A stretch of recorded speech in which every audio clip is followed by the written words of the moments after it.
came from the corners where the real ones talk. Now we bring that energy every time we spark. From the mic to the cam, let the whole thing breathe.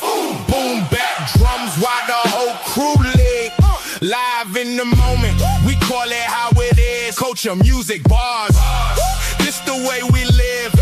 Real talk only, never watered down. Every episode heavy when we hit the town. TV, TV, TV. From the roots of the city to the world we reach. Every line got grit, every word got heat. Street born vibe, with a worldwide beat. Wop, wop, up. Lights on, host in the zone. Let the bass line ride. Crowd up, hands high, let the whole thing vibe. Talk, talk, talk that. Let the people all see. What the fuck TV? Bring the culture to the beat.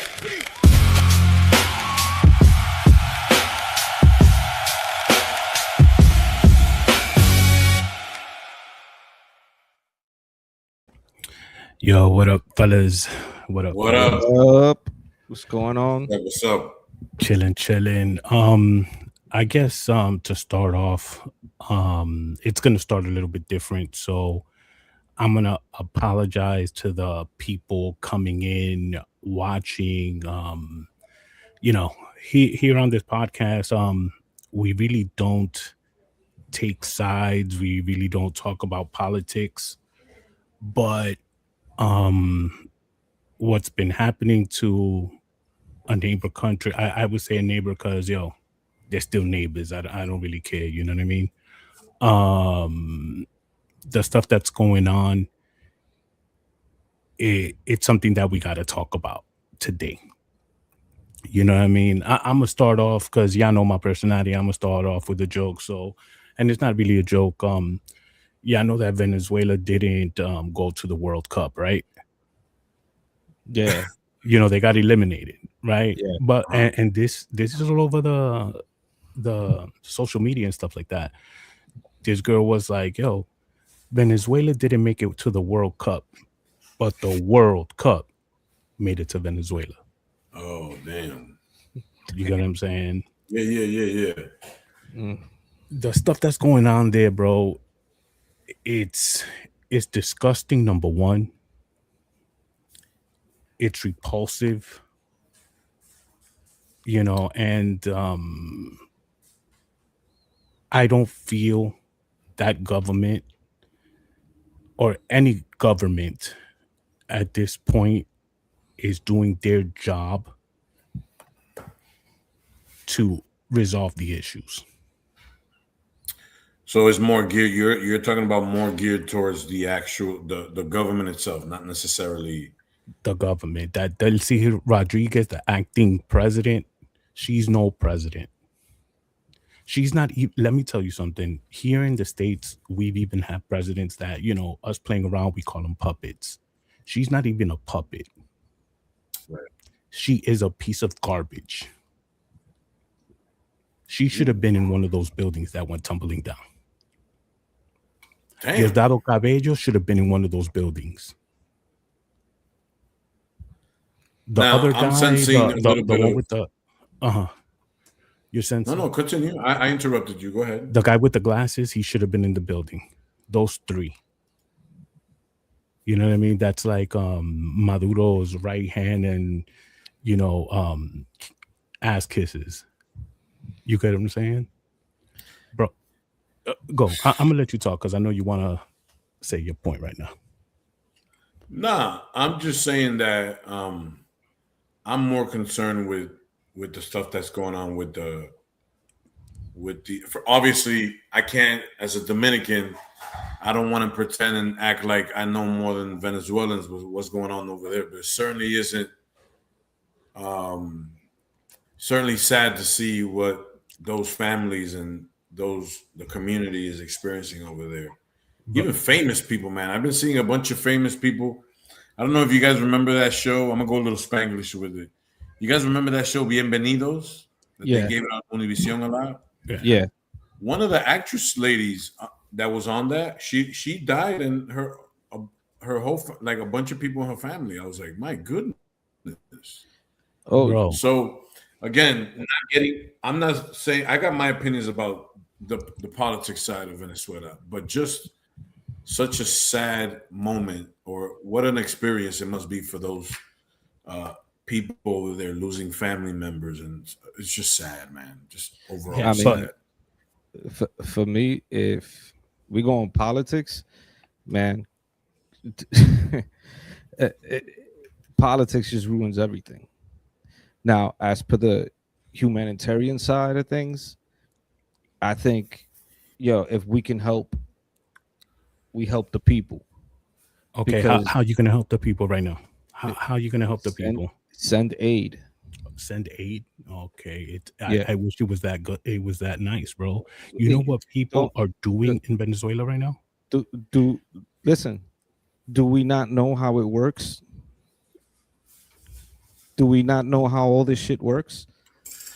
I'm saying as a Corrupt. You're talking people. about the corruption, right? No, no, no. I'm talking about right now. I'm talking about the humanitarian side of things. Things are The not getting. corruption when it comes to No, no, with no. that. I'm talking about other Latin American nations sending aid to help the people of Oh, Venezuela. like physical people. Yes, that's what I'm Oh, talking about. okay, okay, okay, Not now, okay. when it comes to the government, as Mm-hmm, per what I've been told from somebody who lived there through Chavez and a little bit of Maduro. Uh huh. mm-hmm. Yes, politically, the people need to take over. The Well, people there need to start their revolution to get those who are towing the company line, those same people that you talked about. Oh, you're towing the company line and you're doing the same thing the last guy was doing. You're not bringing change. You're not helping the people. yeah. Okay. Mm. Let me hit a point that you said. You're like, yo, what we gotta do is, they gotta get aid. Do you know what happened when most of the countries got there? Well, let me What? They guess. they were They took, stopped. yeah, Diosdado Cabello, that piece of shit, yeah. he stopped them. Hmm. I did Do see a you video. do I you did know see a that video. they're stopping people to check their documentation because they think they're Yeah, American spies? yeah, yeah, Oh, I see it. I saw something like that. I Do you did. know as of yeah. yesterday, 10,000 body bags were ordered? Hmm. Damn, bro, that's crazy. Yeah, Do and they're you gonna know find as more. do you know as of today, day 7,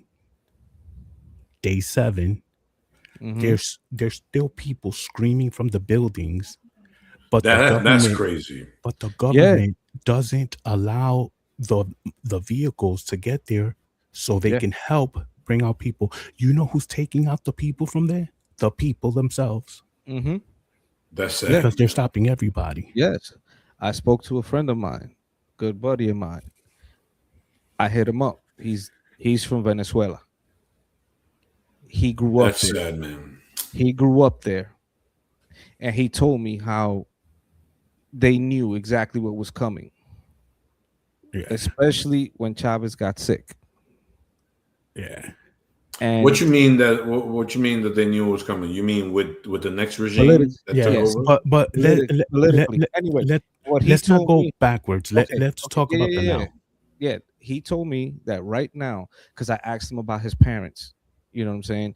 And he was like, they're good, their building held up, but the devastation around them, it is it is unthinkable. And it is that the people are digging each other out because of the bullshit. Bro, you There's no other way you of putting it. I, I wish Right, right. I yeah, only knew how bad it was, bro. The Bro, own police over there, their own military people, they're going into these buildings. Okay, number one, they're exiting them out, and they're exiting the building out like, yo, this was already reviewed, mhm. but they're going back because there's money in some of these buildings. The Yeah, people are of stopping course. them, and Damn. they have money in their pockets, and they're ripping up the $100 bills, bro. Yeah, I saw that. of I saw course. some videos. I did see that. Again, That's wild, man. on the humanitarian side, yo, you just got to help your fellow human. I'm sorry, You know what? especially through that. But politically, and politically, come on, man. The problem is corruption is running so rampant over there that it reminds me of when Puerto Rico had that. I think it was Hurricane Maria or something like that. Yeah, but everybody still went to help and stuff like that. Like what's going on? But there were tons of trucks on the porch that never delivered water and goods to the people because of government corruption. Because the United States. So that's what I'm trying to say. The U.S. and the Jones Act. Same thing happened with Katrina, New Orleans, and all that area. The Jones Act, but for Venezuela right now, what they're going through, you're still gonna stop the aid that is willingly coming to you from other Latin American nations, independent nations that are willing to say, including DR. Including DR. We are here to help. It ain't about that. It's about human life, bro. It's sickening. President Bukele opened up the borders so they could go to his country without needing any papers whatsoever. Really? And he said, "Y'all welcome, but I'm not talking to y'all government no more. No more." Yo, I'm gonna start a hashtag. I know it's in Spanish, but let's start our own hashtag. If y'all could put hashtag Delcy get out. I've been listen to me. I'm especially in this forum. We try not to get too political, but I've been trying to say from the jump street when everybody was celebrating Maduro got not taken out, but got removed. His inner circle got taken out. But you leave these clowns who are basically a more educated, same thing from before. What are you expecting, bro? Is that when it's hilarious when you hear them talk about change. And then when what change? No, that's what I'm saying. Then once they get there, what change? What changes? It's the same thing, or maybe even worse. And that's what we're seeing. And you feel bad. Sorry, go ahead. Finish what you're saying. And we're seeing the poison that comes from not giving the people the change that they're looking for. Right. You are seriously turning your back on your own people. But then again, this is what is done. Yeah. And it's, again, disgusting. Deplorable.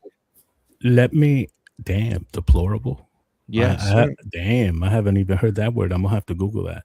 You know what I mean? But let me put this video up. It is real because it was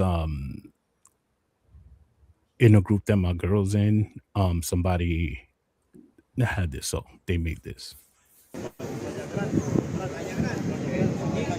Oh my God. Those are bodies, bro. Yeah.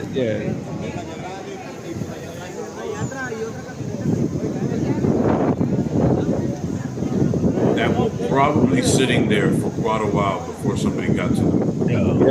Yeah. Oh man, I can't see stuff like that, man. Support a hand. And in a big city too, because if we're talking about like a town or something, you're talking about the capital, bro. Caracas, my boys from Caracas. Yo. Eso es lo que estamos tratando de hacer, ¿eh? ¿Qué quieres? Wow, man, qué tristeza. Y ya te está haciendo eso, ¿oíste? These are guys risking their life. Lo único que tienes atrapado es la mano o tienes las piernas también atrapadas. So none of these are real engineers who have the professional. People from all over the world. There's some professionals, but people. Puedes mover la cabeza, tienes espacio hacia tus lados. You can tell the guy talking, he's trained, but everybody else there is going to be the neighbor. You know what I'm saying? Man. Damn. Oh, my bad. Echo was just, there he is. Yeah. What up, Echo? Yo, what's going on, peoples? Chilling, brother. How you feeling? Chilling, man. How you doing? Man, can't complain. You know, chilling. How was vacation? You know what I mean? Vacation was awesome, man. It's, as long as the kid had fun, that's all we wanted. And he did have a lot of fun. All we Nice. did is pretty So much drink and eat, man. nice. Hey. We're having a conversation here about the current Situation in events Venezuela. situation in Venezuela, and we were watching some images and stuff. It's just sad You know what I mean? how that country is dealing with so much right now. You know, Bro, Yeah. there's one thing that happened, I think, is the day before yesterday. There was a baby crying, and they didn't want to hit up that building to save the baby because they were removing dead bodies. So you're telling me that life was less important than those dead bodies? You That's get what I'm hard. yeah, saying? man. It's hard. It's hard, man. It's hard either way. It's hard because, like, what do you do? Like, who do you save? What do you do? I don't know. Bro, the people have had it. They're standing up to the military and everything at this point. Yeah, I see the video of that too. You know what I have mean? the Uh-huh. no, it's you have to, man. The people need to be heard. But it's They need to, hard. but It's hard of course, because we know that it's been installed in So- them, instilled in them for for years. generations. You get Yeah. what I'm saying? No, that's And yeah, it's man. already a way of life. Like that mentality is gonna leave like 3 or 4 generations down from now, Right. even if they take out the regime. Yeah, The next Yeah. person is gonna do the same thing yeah, or try to do the same thing just in a different way, in a nicer way. You get what I'm saying? yeah. But this Delcy character from the Muppets or wherever she came from, The You know what I frag, mean? no, yeah, the Muppets, Fraggle Rocks or whatever. Fraggle Rocks. I mean, I think she's more like Alf. You know what I mean? But she needs to be held accountable for what's going on. Well, every dog has his day. I just say this. It was tough for me to watch my friends, my Venezuelan friends, celebrating such a joyous occasion for them. But then you look and you go, do you realize what's still sitting over there? You realize that all they did was just take the one mask off, and you've got 4 more masks under them that are just as worse, if not even more. So Yeah. Yeah, but that's who you got running that country right now. Unfortunately, you got a bunch of idiots running it, corrupt individuals who care more about the almighty dollar or but what dollars protecting whatever. right now it's at a standstill, bro. Is at a standstill. And I know you and I had talked before. You know what I mean? We were I think around when that happened, we were having a personal conversation, and exactly what we were talking about is actually happening. Now they're wanting the US to get out. Doesn't make sense.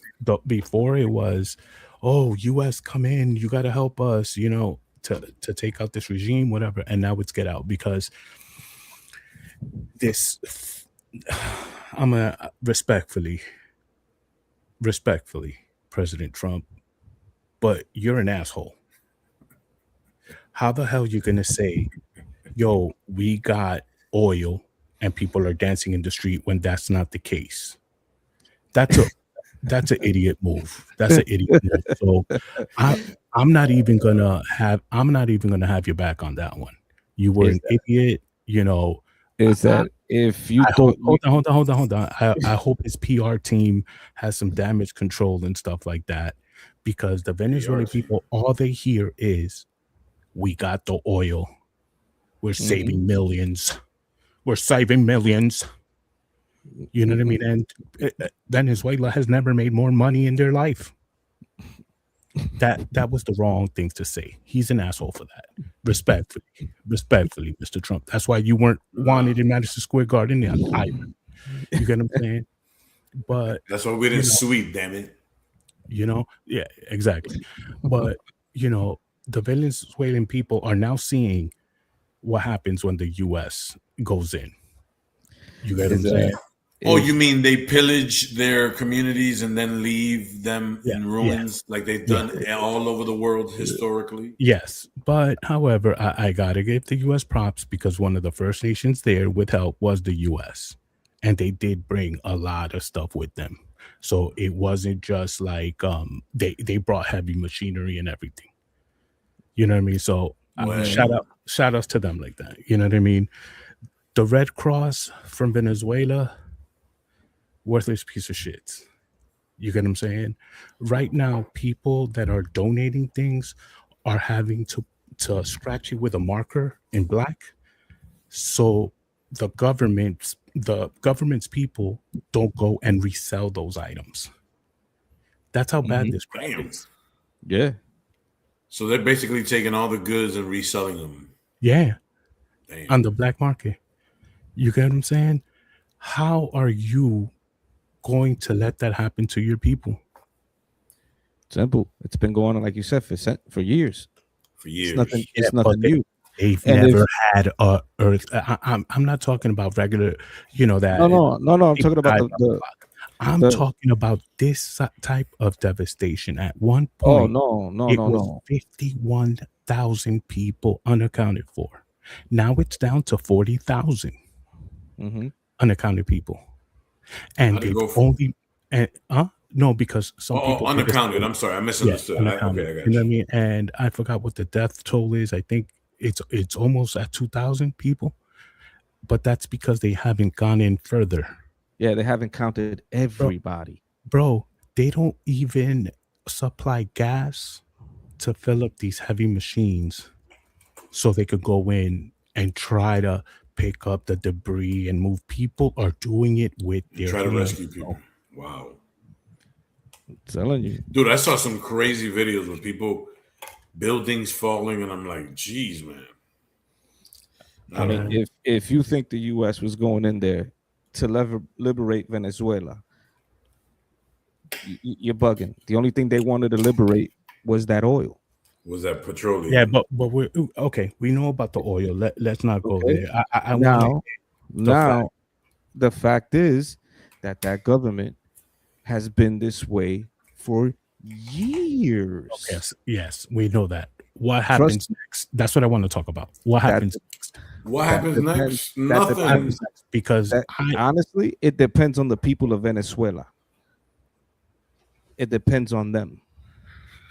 What they're gonna do? Stand up to what? We can't. They got do resources to. Yo, misunderstood. Are we really having this conversation? You're gonna compare whatever Latin America to the U.S., bro? Do you understand? So you're expecting an outside regime to go in and change everything. Hello, they just took their leader. What changed? Absolutely not a damn thing. And you think he was the leader, bro?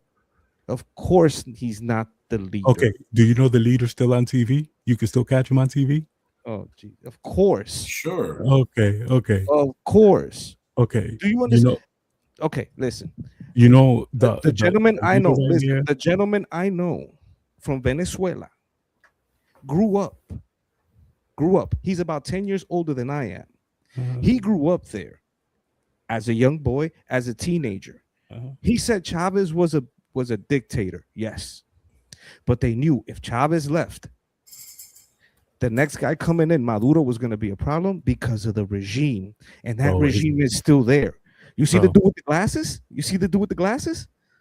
That's not the leader. It's Diosdado that's the leader. No. He's one of those.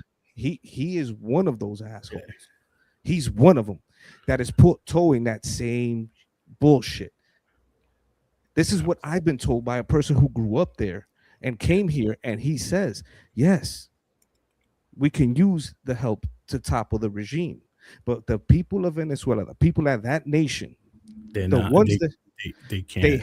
They have to unite. Oh, the last time they united and they try to go out to the streets, don't you know what happened? It was the 90s or 2000s, something like that. They went out to the streets. They were getting rolled over by the tanks. The tanks. Mm-hmm. Okay. Yep. Do you know right now? Have you? Okay, in those videos, how much young people have you seen? Not many. Because they're all out. This was the Yeah. biggest exodus, I think, since Yes. the Bible days. You get what I'm saying? Oh, you and I had spoken Yeah. about it. That a lot of the youth left the country, Yeah. the Chavez regime. So it's just a bunch of old people who are just dealing with whatever is being thrown at them. Exactly. So there's not a lot of young people living. And So again, who's going to fight? Who's going to stand up? Come on, Mr. Just Understood. The Not people. for nothing, but if you don't come with a good answer, bro. So what's a good answer? What's a good answer? No. You're asking the question. I'm telling you the basics. Any revolution that gets started with the people, for the people, by the people, can make change. And if you're not willing to understand that, don't ask the question. Don't ask the question. It would Don't be ask different. questions, Chief. It would be different if they had people like us. But what's a 70-year-old gonna do? Nothing. They're gonna pick up a shovel. Exactly. So Right now, that's why I'm saying my question is come up with a better answer. Who steps in? Who has to step in? Who has to step in? The young Venezuelans. So if Misunderstood don't have the answer for their parents, what's your suggestion? You know what happens if they go back just because they go back? See, the government, the government imprisonates them. They put them in prison. Right now, they have no prisons. They have nothing. They have rubble. They have rubble. Ain't Caracas, not the rest of Venezuela, bro. Come on now, let's be real. You get what I'm saying? That's why they don't go back. That's why they're scared to go back. So then what's the correct answer? Somebody has to step in. So your suggestion that this lady that's been lingering all through North and South America, that thought she was going to get the position the minute they took Maduro out, she's the answer? I'm not even talking about her. I don't know. I'm asking. It's going to have to be another superpower that's going to have to. I don't know. Marco Rubio. It's gonna be U.S. Government-backed corporations. Then they're gonna turn Caracas into a smart city. You're gonna start seeing data centers. Give it to 2030. That's exactly what's gonna happen. Give it to 2030, and Caracas is gonna be the next smart city, just like Honolulu, just like all them other places where all these mysterious natural disasters occurred. All of these beautiful things are gonna stop popping up, and Caracas is gonna on its way to being a smart city, man. Yep. All right. So who's gonna get that started? Who do you say gets that started? Oprah. Always gets it started. Honolulu. Government-backed U.S. corporations, brother. Okay. All right. It. Yeah. That's who always move in. They always move in. You know what I mean? Look, man, we dealing with listen, man. They said Afghanistan is the worst place ever. Now you can go to McDonald's in Afghanistan. You'll get some Dunkin' Donuts in Afghanistan, baby. You know what I mean? You want to go on a long hike on the mountain? Get you a coffee first. Get you an Afghanistan, son. Get you a McGriddle. You feel me? Caracas is gonna be that next. Hold the pork. So. Yeah. Earthquakes is crazy. Earthquake. Yeah. I don't know, man. I don't know. But let me ask a question. I know nobody here is a geological expert, but historically, because I like to look at history, has that been historically an earthquake ridden city? They haven't had one in over 100 and something years. So you got to ask questions, bro. You got to wonder and scratch your head and say, "Espérate." No. Not only do you have to ask questions, but you have to be open-minded about what can possibly be done from one, you know what I'm saying, by one evil entity to another. If you're not what evil is, then you might not believe things that people might throw out there. But just like the wildfires, just like Haiti's earthquake, just something don't sit right. You feel me? Yeah. How ironic, right? No, How ironic. And we spoke about that yesterday, Classico. You get what I'm saying? It don't smell right. It don't feel right. Yeah, it's like, it sounds like oil to me. It sounds like oil, especially where Venezuela's sitting at. That broke it down. Bro, it's almost like when you have a root canal. If you dig in too deep, you might hit a nerve. But anyhow, yo, let's take a break. I know that was heated. That was a good discussion. It would have been I'm just cool if heated. you and Misunderstood would have started fighting or something like that. I was Nah. enjoying the argument. So Nah, but I love taking out of Misunderstood. You know what I mean? Don't go down You there. know, we didn't do it at the beginning, but you know, I would like to take a moment of silence. You know what I mean, for all the lives that they have lost. They're still losing. So let's give a moment of silence.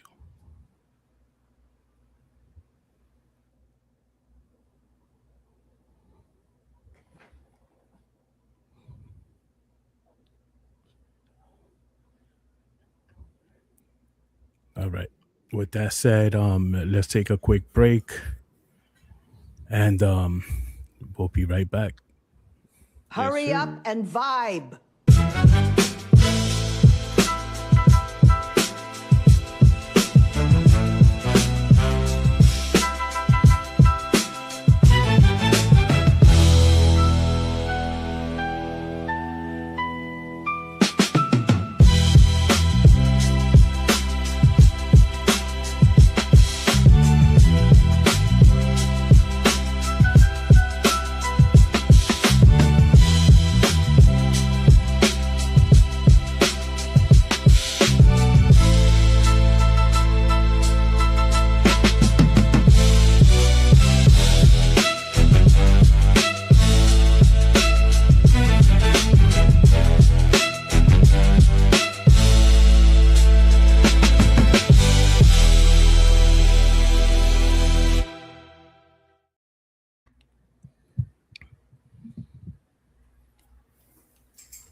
Saluda. Yo, big shout to everybody, man. Big shout to everybody out there in the world. Big shout to everybody, man. Big shout to my brothers. Thank you for holding it down while I was away. It's been crazy coming back, trying to get acclimated to everything, trying to get back into the routine of things. Where's my keychain? What happened? Where's my keychain? What keychain? Oh, for Mexico? I'm supposed to bring you something? Yeah. Yo, I know this is your segment, but if you turn a little bit to the left, you starting to look a little Mexican. Yo, you know what I'm saying? Big shout to everybody in Mexico. It was crazy going to Mexico and arriving at the airport.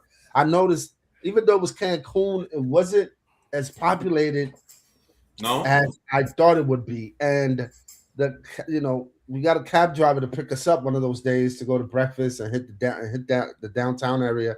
And I was like, yo, man, it just seems like it's a lot of people out here. He's like, yeah, man, everybody's in Mexico City and Guadalajara for the cup. Guadalajara. Makes a lot of sense. As you saw last week, I think I called in for a little bit. We was at the theater in the resort, and they decided to cancel all of the shows that night and bring down the large screens, and we all congregated there and watched the game. It was 1 million people there. Oh, that must have been so dope. It was dope, man. When every time Mexico would score, my son would run around the entire theater. Nice. It was awesome, man. The big shout to everybody who I came across on my trip to Mexico. You know, Mexicans have a bad reputation of being colorists and being kind of like racist and everything. Everybody treated me with love and respect. So big shout to everyone in the Barceló Tropical Resort down in Playa del Carmen. I'm not going to hold y'all for too long. I actually have a small little topic that I wanted to talk to you guys about. Mr. Echo, before you continue, I just want to say one thing about your vacation. Yeah. Is it true that people were pulling you aside and saying, "Aren't you that gentleman from Hurry Up and Vibe?" There's like, tú no eres de Hurry Up and Vibe. Yo te conozco, ¿no? Yo te conozco. Yo te conozco, eh. Órale. Big Yeah, shout, haces All quieres una right, all tela. right. Sorry. big shout to everybody. Big shout to everybody, man, and everyone who we met because our kids played together, and we got to meet some great adults that was just there drinking and eating just like we were while the kids were doing all the fun or having all the fun. Man. So big Nice. shout to them once again. There was a little article I came across with your boy Lupe Fiasco. Lupe Fiasco is an MC out of Chicago. He is known to be one of the best lyricists of all time. Agreed. And he's been asked a couple of times about Kendrick Lamar and how he feels about Kendrick Lamar. And I guess every time he's asked, he emphasizes that Kendrick is a good artist, but he's not considered a lyricist. To him, compared to him, and that he's the better lyricist compared to Kendrick Lamar. This is what Lupe Fiasco says. It got me to thinking. It got me to wanting to do some digging, and I know I use the word a lot. I use the term a lot, but I wanted to kind of research what makes a lyricist, right? What is considered a lyricist? What is the definition of lyricism? And I also thought about this, thinking about the comparison between Jay-Z and Nas, and thinking about how both MCs are very popular in their own right. But I was asked, I asked myself, can both of them be considered lyricists, or is one of them just a very good rapper and the other is a very good lyricist, or vice versa? You talking about Lupe and Kendrick, or you talking about Jay-Z and Nas? I talked about both of those, all four of them. No, but your question is okay. Oh, I see what you're saying. Okay. Right. The topic is coming about from what Lupe said about Kendrick. But then I wanted to dig deeper, and that got me to thinking about Jay-Z and Nas and the comparisons. Sure. And in my own view, how do I view them as lyricists and stuff like that? For example, I don't really view Jay-Z as a lyricist. You understand? I don't view him as that, because this is what I want to get into. So what is exactly a lyricist? Is it the rapper with the biggest vocabulary, the best metaphors, the best storytelling, the deepest subject matter? The statement forces hip-hop fans to ask a question we've never fully answered. What exactly is lyricism? And I wanted to start with that and ask you guys, what is your definition? Off the top of your head, like what is your definition of lyricism? And maybe we could go into this topic for a couple of minutes and maybe get your guys' ideas and thoughts about what makes a lyricist. And I got you. Doesn't even matter. I got you right now. Joel Ortiz and Crooked I. Was a lyricist to you? Yup. So how did you define lyricism in hip hop? Your own definition. For me, the wordplay within the wordplay that they use. You know what I mean? Yeah. That's how I see it. Do you have a limit though? Because I know you again. When we talk about hip hop, I know there's some of us that are more deep into a lot of stuff than you will even really care to be. But there's times that I know that you might come across something that's too wordy or too lyrical. Yes. Is that something?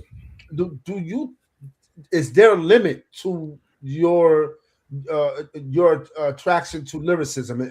Does it stop with as long as I know the words, I'm good? Or nah.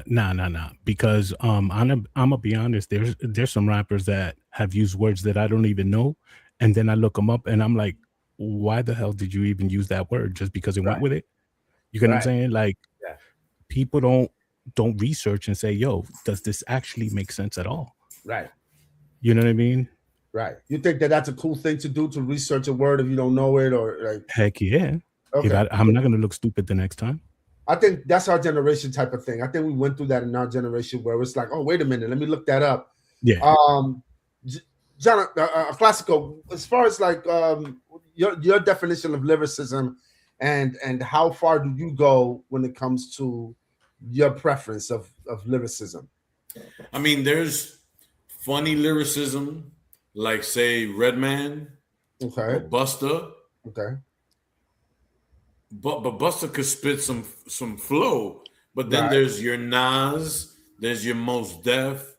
What's his new name now? I forgot. I don't want Yasin to call Bey. him. Yeah, yeah, and guys like Talib Kweli that are to me real lyricists. Like MF Doom, I'd put him somewhere in between that. And then you get the newer generations that they get excited with lyrics that say people, rappers like Drake and Nicki Minaj, like they'll say these words and then they'll say da da da da da da da ba ba da da da da da da da ba ba just to Your match up. cadence. Like yeah, they change their cadence, but they're just looking to say the word, not necessarily telling a story. Like say when Biggie did, I got a story to tell. This dude literally in your head, and we all of us had a painted picture of Biggie with Anthony Mason's girl, and they know he's coming upstairs, and he's plotting to how the hell he's going to get out of this situation. That to me is the difference between a real lyricist and a dude. So it starts with I think even Joel Ortiz got lyrics too, but his bars go hard though. So I don't know. That's my comparison to how I look at lyrics. You can have a Busta, you can have a Redman, and then you can have a Mos Def, you can have a Nas. You know who's another really good lyricist to me? Black Thought. Sure, probably, and misunderstood. I know you have a lot to say in this topic. I wanted to go in real quick before you went on. Uh, this is probably one of hip hop's biggest debates. Is what everybody using the word lyricist, but very few people define it the same way. To some fans, lyricism means complex rhyme schemes, internal rhymes, multi-syllable patterns, double and triple entendres, which is O's favorite thing, I think. Metaphors, wordplay, layered meanings, dense writing, storytelling, emotional honesty, precision, saying a lot with a few words, painting pictures. Um, I just kind of wanted to put that out there because I know everyone's perspective has been great.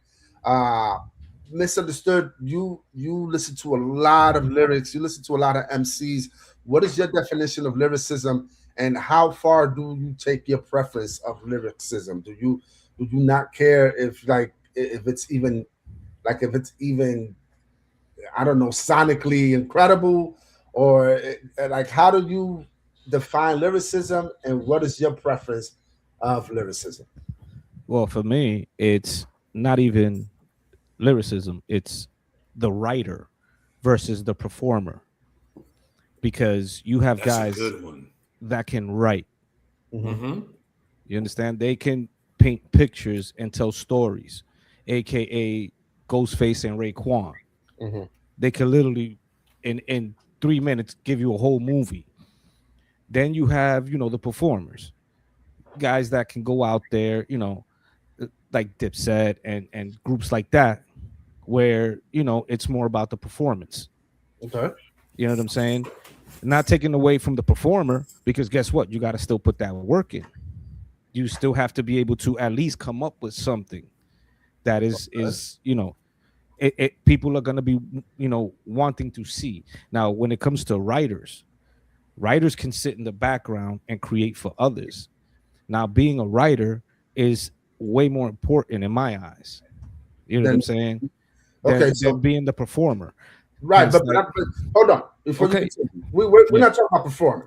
We're talking about lyricism. So, like, as yeah, far as yes. your definition of lyricism, Now, yeah, now how do you define getting into lyricism? getting into the writers, especially the ones that I like, Mhm. is the usage of your words, the way Gotcha. you weave these words together to tell a story. So Mm. wordplay. Whether, yeah, not just wordplay, because wordplay is one thing. You could do it when you're doing the ego grandiosos type of rhyme, but Mm. you can also do that when you're telling a story about something you saw in the streets or Mm. something that you experienced. It's delivering that message, and that's where the writer, for me, is very important. Now you could get as lyrical as you want, you could get as lyrical miracle as you want, Mhm. backpack as you want, Mhm. but that energy has to be there, and that message has to be delivered. So You know what your I'm saying? lyricism has to come with a complete package of other elements to uh, what's the word I'm looking for? To complement the lyricism is what you're saying. It's Yeah. okay. See, like comparing Jay-Z to Nas. To me, Nas is a better writer. Jay is a better performer. Correct. You know what I'm saying? Okay, I could That's my comparison. Like, I love Black Thought. I think his pen is amazing. Yes. Doom, it was so natural. Yeah, that it was like, yo, he can say anything he wants and still make it link together. Even going as far as, even going as far as like damn, as shit, and I just lost my train of thought right there. My bad. But you lost power. I lost power. Jeez, I hate this. No, but Misunderstood lost power in his head for a second. No, but let me. Sorry, it took me back to Hanukkah. But let me expand on this. You hear what he said? You didn't hear what he said? He said it took me back to Hanukkah. I caught a flashback. My bad. Yeah. But like Ghost at one time, he said he was actually just putting words that sounded good together, but the way he delivered it, it sounded like, yo, it was just fire. But for me, like, it's all about the writing and all about like painting that picture like Big used to do, like a lot of our favorite MCs used to do. Okay, now let me expand on that, because I wanted to ask you what you guys thought about this. Is hip hop? It's not hip hop. Has lyricism ever been the most valuable skill in hip hop? And let me explain. I think hip hop often claims lyricism is the culture's like highest standard, like that. Everybody's like, yeah, Black Thought, you know what I mean? But history suggests otherwise, right? Like many of the culture's greatest lyricists became rappers. They earned respect. They influenced other MCs, but they always weren't the biggest stars. Meanwhile, artists who mastered accessibility and even performance, right, often become icons. Not because they were less talented, but because they communicated in ways larger audiences immediately connected with. And that's why I always make the comparison with Nas and Jay-Z. I always feel like there's people who front on Nas because he is a bit too wordy and too preachy. And Jay, I think, has found a way to say less and do more with that. And when I say do more, I mean create songs that are a little bit more memorable. In my opinion, the super lyrical basically more popular songs. No, brother. What I'm saying is songs that are more relatable to people.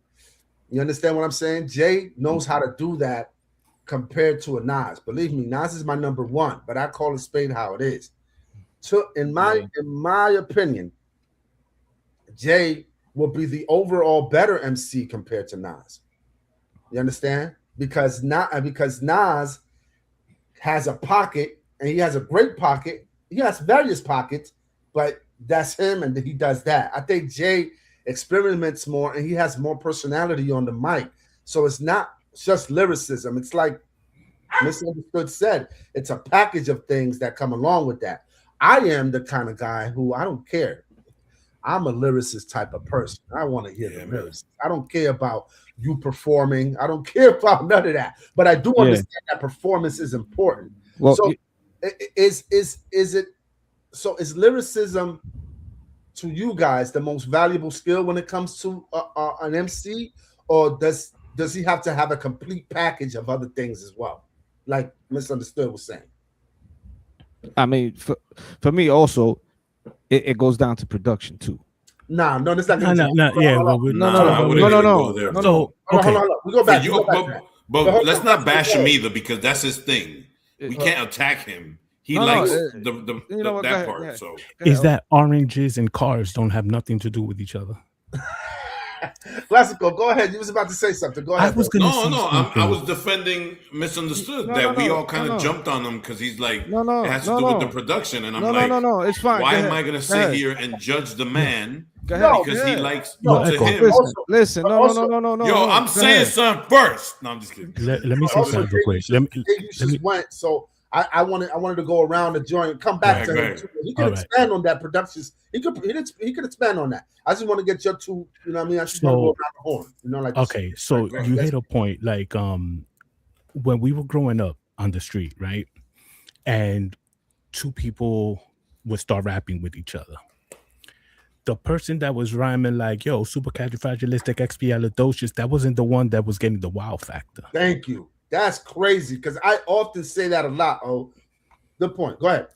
The wow factor was the guy that knew how to, be like, yo, I was going downtown, whatever, and then I saw your oh, you know what I mean? Yeah. It's something so simple, got to the point, you know what I mean? And I know y'all don't like him, you know what I mean? But my guy, four bar setup, Mr. Charlie Clips himself. You get what I'm saying? It's not He y'all. knows, I don't think only one of us, only two know of what I us out of the four know Charlie Yeah. Clips Yeah. situation. But yeah, You know what I mean? Yeah, maybe he's still, I mean, maybe he's simple. Yeah, he's super simple, but he gets to the point and get the crowd rocking. Unlike what's his name, the lyricist, the short guy, I forgot his name right now. JC? Nah. The one bigger than JC. He's from The short one? Nevada, I think it was. Rum Nitty. Oh, Rum Nitty. Yeah. Bro. Yeah. He's a pen and a half. But Yeah. you gotta sit down and actually listen to what he's saying Yeah. because he just goes on a different level that you're like, oh Lord Jesus, what the hell? And then he got to bring you back and he has to really explain what he just said so you could get it. You know what I mean? So in your opinion, lyricism doesn't have to be the most valuable skill when it comes to MC. No, not really. That's not what people want. That's Got not what, all people want is an ass shaker.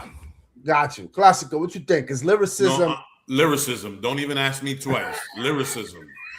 For me, beats are great, but lyricism, that's why I like Nas a lot more because I feel like Jay-Z gets a lot. I'm going to say something crazy, and that's not to take away from his credentials. I feel like Jay-Z, if everybody remembers the movie Platoon, that guy that used to hide under the dead bodies. When Biggie and Tupac and all them other good rappers was running around, Jay-Z was a shadow behind these dudes. Yeah. And when the big money, clothes, and hoes era of hip-hop, all of a sudden, all these dudes are gone, and Jay-Z is this heavenly figure. So for me, while Nas, everybody was like, oh, Nas picks ugly beats. His music doesn't play a lot. Doesn't have those catchy beats that everybody loves to dance to. Nas was still killing it with the beats, with the lyrics. So that's why to me, over the music, over the production, over the glamour, lyrics is all for me. Yo, can I interrupt you there real quick? Because I know Nas is a pen. Okay, I understand that, but and Echo touched on this. Like for me, he uses he does all this wordy stuff for me that I'm just like, let me just put some JC. What more can I say? You know what I mean? Oh, so you're more in love with just a little catchy. So you like that's what I'm saying. That no, you can't sit here and say, "Oh, that Jay-Z or Nas." You can follow Jay-Z's lyrics and be like, "Yo, okay, I got you." You know what I mean? He's a performer as well. You know what I mean? But like Rum Nitty and Nas, it's like you got to sit down and you're like, okay, I got you. So in chapter 2, okay, I got. Okay, but maybe I'm wrong, but that's what attracts me to hip hop. When I listen to these bars for the first time, when Echo sends me something, he goes, "I'm gonna do this review," and I'm in my car and I'm listening to it. I don't listen to that crap once. I listen to it like 4 times so I can ingest those lyrics. That's what makes hip hop so dope, in my opinion. Listen, when we first started doing this podcast, and he was like, "Yo, I'm gonna do some album reviews." I'm like, "Oh Lord Jesus Christ, he's gonna get some lyrical miracle stuff going on." And then he put me on to Miami Lights, bro. Yeah, man. Which, by the way, I don't want to. Go ahead. Oh yeah, I'm sorry. Yeah, I'm taking up his time. I want to get to your point real quick, and then we could go back around. Do you think that lyricism is the most valuable skill when it comes to the MCs? Is that something that is your top criteria? It's the only skill. If you're telling me you're an MC, it's the only criteria you must fill at 110% is being able to write and be a lyricist. You have to. There is no choice. If I'm running around saying I'm a graffiti artist and I'm not doing no graffiti, what am I? If I'm a lyricist and I'm talking about I'm MCing and doing all this stuff and I'm not, what are you? But that's just for me. Now, as for the production part, sometimes a producer actually compliments the MC and the MC flourishes even more. That's the thing that I've seen with certain of my favorite MCs when they're doing one thing, and then they get with a certain producer or a certain creator and they flourish. You see stuff that you're like, oh, wait a minute, I didn't know he had that in him. But when it comes down to the MC, yo, you better have them bars, bro. You better have your bars on point. And to a lot of your points, if you're gonna tell a story, tell a damn story. If you're gonna talk about being in the club, talk about being in the club. You talking about your 10 toes on the block, you better be pitching and trapping. And if you don't understand, replay it and listen to it again. That's the love. That's what hip hop is. Yeah, and not for nothing, I don't mind a little knowledge in my MCing. I don't. I really don't. Those are all great points because I often question that a lot, and I wanted to reiterate something that O said earlier. And we're gonna expand more on the Jay-Z and Nas comparison because I think that's a great comparison of two MCs that people say are lyricists, but I always say that I really don't consider Jay a lyricist. But we're gonna get into that. But I would say that O really hit it on the nose when he was talking about back in the day ciphers. Back in the day, being someone that used to be in ciphers back in the day in New York, I was fortunate enough to do my little rhyme shit around people. I remember, man, you had to know your audience and you had to read the room. Yeah, you had to know that if you were in somewhere, like I'm gonna tell you where you could probably used to get away with rhyming in crazy lyrics. I remember being in the Lower East Side and having that collective, that Washington Square Park, those MCs that used to come around. I mean, those were the ones that you really, really, really wanted to impress by saying some of the most astronomical. But I remember when I used to go uptown, astronomical bars. But I remember when I used to go uptown in some parts of the Bronx, I used to try, I used to not try to get too lyrical because at the end of the day, I wanted people to digest it better.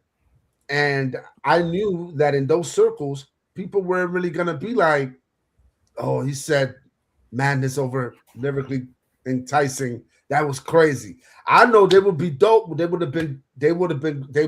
I know they would go crazy. I'll be like, "Yo, you see the shoes I got on? I got them from the Bronx. Then I got it from your mom's. Oh, you know what I mean? Yeah. Spontaneity and spontaneity and cleverness worked a lot better in some other spaces, especially uptown in the Bronx. Yeah, and it's just it was. Well, you just had to know your you had to read. You had to read the room. Yeah, you definitely had to read the room, especially back then. From what I seen from a lot of ciphers, it was that you could be lyrical miracle, but get to the damn point. Man, you could be technical, but if you're trying to stretch out and tell me a textbook of stuff, I'm going. That cipher is done. We walking away. I told you, I can't be sitting there. Chapter 2, chapter 4. Well, I'm not saying that, bro. I'm saying if the lyrics are too much for you, play it back and take it all in. That's within a cipher. That's within a cipher. How long I'm gonna have to play back Nas, bro? Then keep playing it back. That's not even that crazy. I got some Yeah, other word. But you ain't gonna. not You're that not crazy. gonna lose. That's the bottom tier when it comes. Yeah, when it comes to that. Yeah, It's the bottom tier, in my opinion, compared to some of the other stuff. Yeah, but anyway, I don't want to run too long my segment. So I just wanted to also ask you guys this. Let's see what you guys think. I think we touched on this a little bit while we were talking about the definition of lyricism individually. But does being too lyrical hurt relatability? Hell yeah. Hold on. Yeah. This is an uncomfortable question. No, hold on. Go. Finish. Yeah. Can a rapper become so technically gifted that the average listener disconnects? Like, think about any art form, like movies, books, photography, jazz. Sometimes, like, technical stuff impresses experts, while simplicity reaches everybody else. So hip hop isn't immune to that. I don't think. Some fans enjoy decoding bars, right? Yes. Yep. That's us. Others don't want to do no homework. You feel me? Some people want. Others are lazy. Some people want puzzles. Others want emotion. Nothing. Neither listener is wrong. What more can I say? The challenge for lyricists is balancing complexity with communication, because if listeners constantly have to pause, rewind, and Google references, some may admire the craft, but some people might not be into that without ever forming an emotional connection. So what do you got? So the question is, I'm sorry, I know that was pretty long-winded. Does being too lyrical hurt relatability? Take it away, because you've been. Yeah, I'm gonna take it away. I'm gonna tell you like this. Yo, I think 70% of folks our age probably don't even have a bachelor's. How you come up with that? Because I cut all 4 years of high school, bro, and I know who I was chilling with. You get what I'm saying? But it's like I was going overboard there. You know what I mean? But the thing is, when you become so lyrical that I feel like I have to have a master's just in English to understand what you're saying, bro. I can't. You know what I mean? If I couldn't pay attention to my English teacher back in JFK, you think I'm gonna listen to? Nah, man, I can't. I'm sorry, you guys. Please hold that thought. I'll be right back. Okay, so I'll just keep talking while he goes. Yo, I feel. You know, no, what I mean? was gonna say. Can I say real quick in the interim? Echo at that very moment with that solar glare. Yeah. Had a whole Black Mexican Jesus vibe going for him. I don't know about y'all. Facts. Right? Wait till he comes on. So if you're watching this, or I'm gonna replay it later and post it, when Echo comes back on, his background, and he's got like a solar light coming down. He looks like he's wearing a Mexico team jersey. Yeah, he looks like look, Black Mexican Jesus. You know what I mean? Yeah. So yes. So you, and to you, it hurts. It hurts relatability. No, misunderstood. Yo, does being too lyrical hurt relatability? It can. How? It just depends who, right? Would you say it depends who? No, because if you got your audience, you got your demographic and your following, and they know you for being a little bit technical, but you don't overdo it. Once you start going and straying away from the formula, the listeners will like look away or turn away.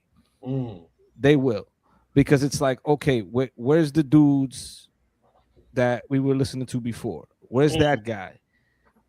And it can hurt, Now, as per the idea of becoming more intellectual with your lyrics, that's a little bit different. Yeah. I mean, yeah. That's a little bit different than just, because some rappers have gone overboard that you hear that like their follow-up projects and you're like, huh?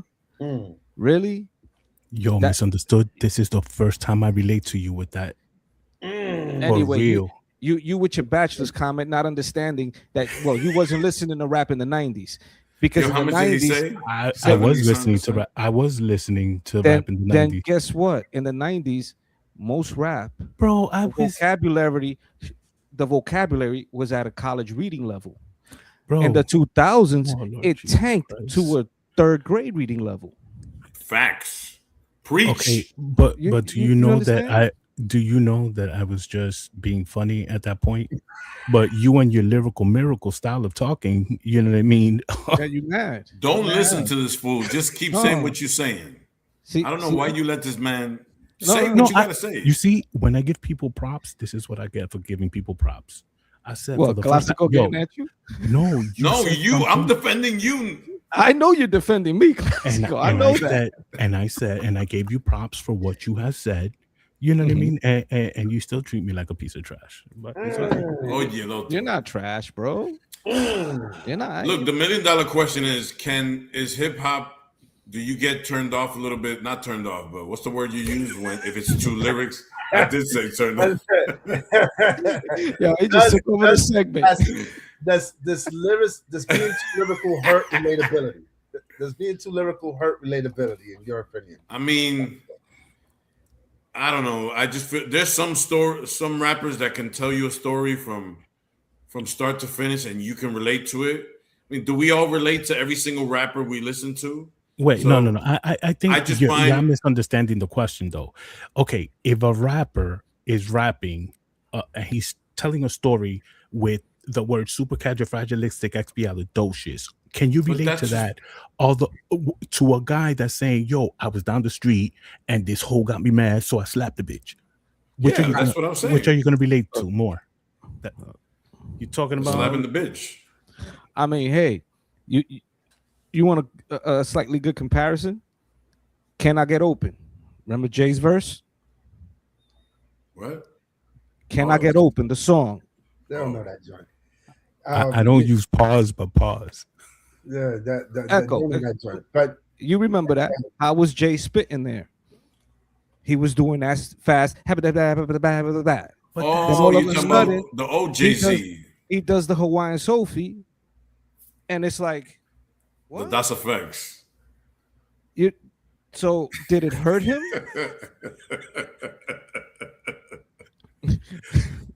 I don't be slapping bitches. I was just saying Omar was saying slapping bitches. Don't tell Yo, mom I was saying I be slapping You see, bitches. okay, Echo, I think you have to clear stuff up. okay, here's what I'm. Okay, let me Because put it on. people are taking Let me. people. Hold on, people are Why taking cadence and lyricism, and like it's not the same thing. Right. Yeah, but look who it's coming from. From somebody who said who he listens to tunes and not lyrics. Words are too much for your Okay. brain to process. Okay, because I can't relate. Hey, think- at least I could admit it. Yes. Rap, okay, but rap is So a if rap to me is poetry. So if Okay. you're gonna be speaking, if you're gonna express yourself in rap, whether I understand the bars first time around, it don't matter how the beat is. It's the fact that you took the time and you're telling me a story in my head.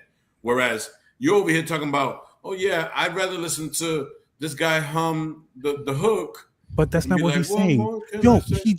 Echo just read that if people have to stop, rewind, and Google, you may lose You their have to attention. stop.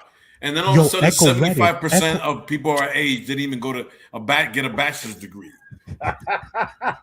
Bro, Did you- Echo, can you read back what you wrote? What you Yeah. what you read?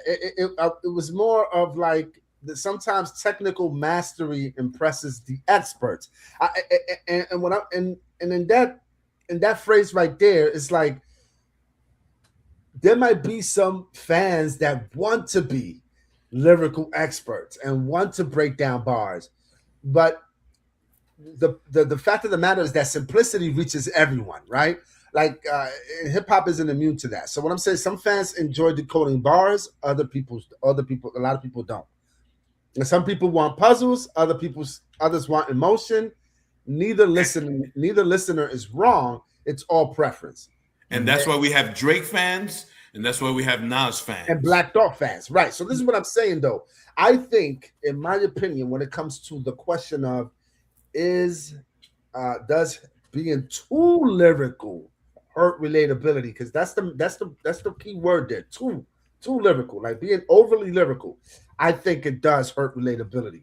Everyone knows that Black Thought is a lyrical genius. No one can freaking quote a Black Thought song. He's not a quotable MC. And I think it's very important as an MC for you to create the kind of songs that people could quote, that people could sing along, because that's what makes it memorable. I've always argued with this with people about this. And the next time we're going to get into Jay-Z and Nas comparison, but I want to focus on Black Thought because everyone loves Black Thought. Everybody says he's incredible. Yeah. When I be like, yo, what's your favorite Black Thought bar? Crickets. Because he's so overly lyrical that he is not memorable as an MC. He is not memorable. It's like Lux, right? Lux is a perfect example with the freestyle that he did at Funkmaster Flex. Lux probably could have gone a little bit deeper in that freestyle. But the way he wrote that freestyle, for him to start off the way he did, it was memorable. You know, I was in the areas, just thought I'd pass by like a girl that's curious. It's like a super like a great opening line to grab you. And he could have said a million things after that, but at least that first line was memorable. So I think MCs, you know, if they want to be somewhat successful, should have songs that relate to the common listener a little bit more. Nas was different because Nas came out in the 90s where, like Misunderstood said, everyone was rapping at a high level. Right. You had 2 or 3 MCs that did their little party stuff, like the Lost Boys. You know what I'm saying? Right? You had the Lost Boys back then. I mean, you want to take it further back, you had Biz, Marquis, right? You had a lot of MCs that just made whatever songs, but most of hip hop was lyrical at that time.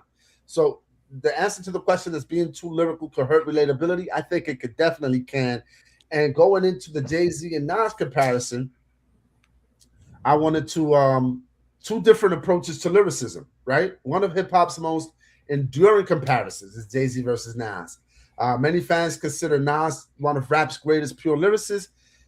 His writing often rewards close listening. His verses can be layered with historical references, imagery, philosophy, and detailed storytelling. Jay-Z, on the other hand, is certainly capable of intricate lyricism, but much of his appeal comes from making sophisticated ideas feel a little bit effortless and more simple. For many listeners, Jay-Z sounds like someone talking directly to them. He's very conversational. And one thing I also give Jay-Z credit for is personality on the mic. That doesn't necessarily make one artist more lyrical than the other. It just highlights different philosophies of writing. Yeah. So in that comparison, do you think that Nas would have been, I don't want to say as big as Jay-Z, because I think they're both big in their own right, but respected more if he would have came out with a couple of simpler? No, because that's what makes him who he is. More catchy, a little bit more catchy type of stuff, like radio friendly. Not even radio friendly, because he did that. He did that Uchi Wally crap. Okay, so look. Okay, so this is what I was thinking. Jay says he doesn't write. He doesn't write. Everything is from the top. So what happens with Jay? He has a lot of simplistic rhyme patterns. Okay, yeah. Right? He's like, do this, son. Boy, you know what I'm saying? Get your, you know what I mean? And it's very spacious. He leaves a lot of double spacing in his rhymes. Yeah, he does. Nas doesn't do that. No. I miss lots of crazy bitches aiming guns and all my baby pictures, even House of Police. His style is just always boom. It's always boom. Yeah. Disgusting. Would Nas benefit more if he was to be a little bit more simplistic? Okay. When rhyming. Can I answer it with me reading one little thing right here? Readability research that has been done on modern pop and hip hop generally finds most chart chart-topping lyrics sit at around second and third grade reading levels when you run them through standard readability formulas. There you But those go. studies looked at 2000s and 2010 hits. You know what I mean? Bro, if he would have been more simple, bro, he would have been popping charts. But I respect Nas, amazing, bro. But not everybody's at that level. I think everybody gives Nas his flowers because of Yeah. who he is. Yeah. You know, Not first, let's not let first catalog. I'm talking about because he is who he is. Gotcha. Because you sorry, I misworded that because Okay. you're basically saying what if Nas went a little bit more simpler, maybe even a little bit more commercial, and that just was not Nas's lane. Right. His songs, Yeah. I mean, his songs hit. The ones that hit. But Nas fans and people will be like, damn. Even Jay Z stands will sit down and be like, damn, that nigga Nas doing his thing. Why do they like Jay Z? Because Jay Z got money. He's married to Beyonce. You think if Jay Z would have married freaking Babs from the Bad Boy Clique, whatever that crew was, that we'd be sitting here talking about Jay Z the way we talk about Jay Z? Come on now. Yeah, I think so. Classic. You're not gonna tell me that him being married to Beyonce doesn't play a big role in his But quote unquote being a top. He was already heralded. He was already heralded as a really good MC. And before no. that, I'm yeah. not taking away from that, but I think that people elevate him too because I got you. they try to paint him as the king and queen of hip hop. Beyonce on one side, Jay-Z on another, with your whiskers, like Nas said. Come on, dog. Yeah, I don't, and so listen, I'm gonna let you rock, but I just wanted to clarify that my questioning about Nas isn't, as far as like, to me, Nas has never done anything wrong. To me, he's had an impeccable career. He's the only artist over 45 to ever drop 5 albums in 2 years. Damn right. I don't listen. You can't tell me nothing. But what I'm Where you saying, at? Oh, where you at? Oh, but what No, I'm saying is, I think a lot of people hold Jay-Z at a higher standard sometimes than Nas. Why? Because I'm gonna tell you shit. Why are you interrogating me? No, I'm sorry, my bad. Why? Ever said why? Why? I'm curious. I think because he is more relatable sometimes. I think so. I think he's more relatable sometimes. I learned this from a friend of mine when we would speak and somebody would just come out with some stupidity of a sentence. He would say, "Yo, just kiss. Keep it simple, stupid." Oh, That's like it. Jadakiss? No. It's a mantra. It's Yeah. a mantra. All Keep artists, it simple. all keep it simple, stupid. Gotcha. You know what I mean? Gotcha. Got it. Oh, it's an abbreviation. Got it. My bad. Which Too is intellectual, yo. You're too Yeah, I see that. intellectual. I see that. it's something that artists always keep in mind. It's just keep it simple because more is less. Less is more. Yeah. But in that comparison, I don't think it would have made a difference with Nas. Honestly, He would have made simpler. If he would have made simpler songs, you're saying? Or yeah, like, if he would have made simpler songs, he probably would have lost some listeners. Yeah. Because I mean, when we're talking about Nas, you're looking at the dude that supposedly has one of the greatest albums, which is Illmatic. Yeah, Supposedly. the beats were amazing. But his ability to write Mhm. and his ability to deliver his message his way, it's second to none. Jay had his, and when I look at Jay's, catalog and his growth, to me, Nas is a little bit better. Nas is way better. Nas is way better lyrically. Again, my opinion. Let the is man that have his. for the simple fact that again, I like that type of lyricism. I understand also why people like Jay-Z. I get it because he gets straight to the point. You know what I'm saying? You don't have to go too far. You don't have to go too far with his stuff. You don't have to. Okay, now I really got to sit here and listen. I could just let this play. With Nas, I'm sorry, I got to put that on the headphones because my man is telling me a story. And he's telling me a detailed story. You know what I'm saying? I mean, we could look at Ice Cube. Ice Cube has written movies, but then you listen to some of his lyrics and they're simple, straight to the point. You know, to me, it's between the two of them. I don't think anything would have really changed if they would have changed up their styles like dramatically. Okay. You know, Yeah. I mean, again, for Jay-Z, when he did Can I Get Open, he was on that fast, like Twister type of thing. Yeah, Right. until he heard Halftime by Nas, and then he slowed it down. And he switched it up. But even then, we could say the same thing about Nas at Live at the Barbecue. What? The verse on Live at the Barbecue with Main Source and Akinelli. That was like some of the most simplest direct lines that he was like 15, 16 years old, bro. I don't disagree with that, Misunderstood. I don't think that was very simple back then for 91. No, for Nas. For Nas and his ability, because we heard Live at the Barbecue and then we hear Illmatic. You know what I'm saying? Yeah. So Live at the Barbecue, it was him stopping by, dropping his verse. But with Illmatic, we heard a basically a whole masterpiece being that was created.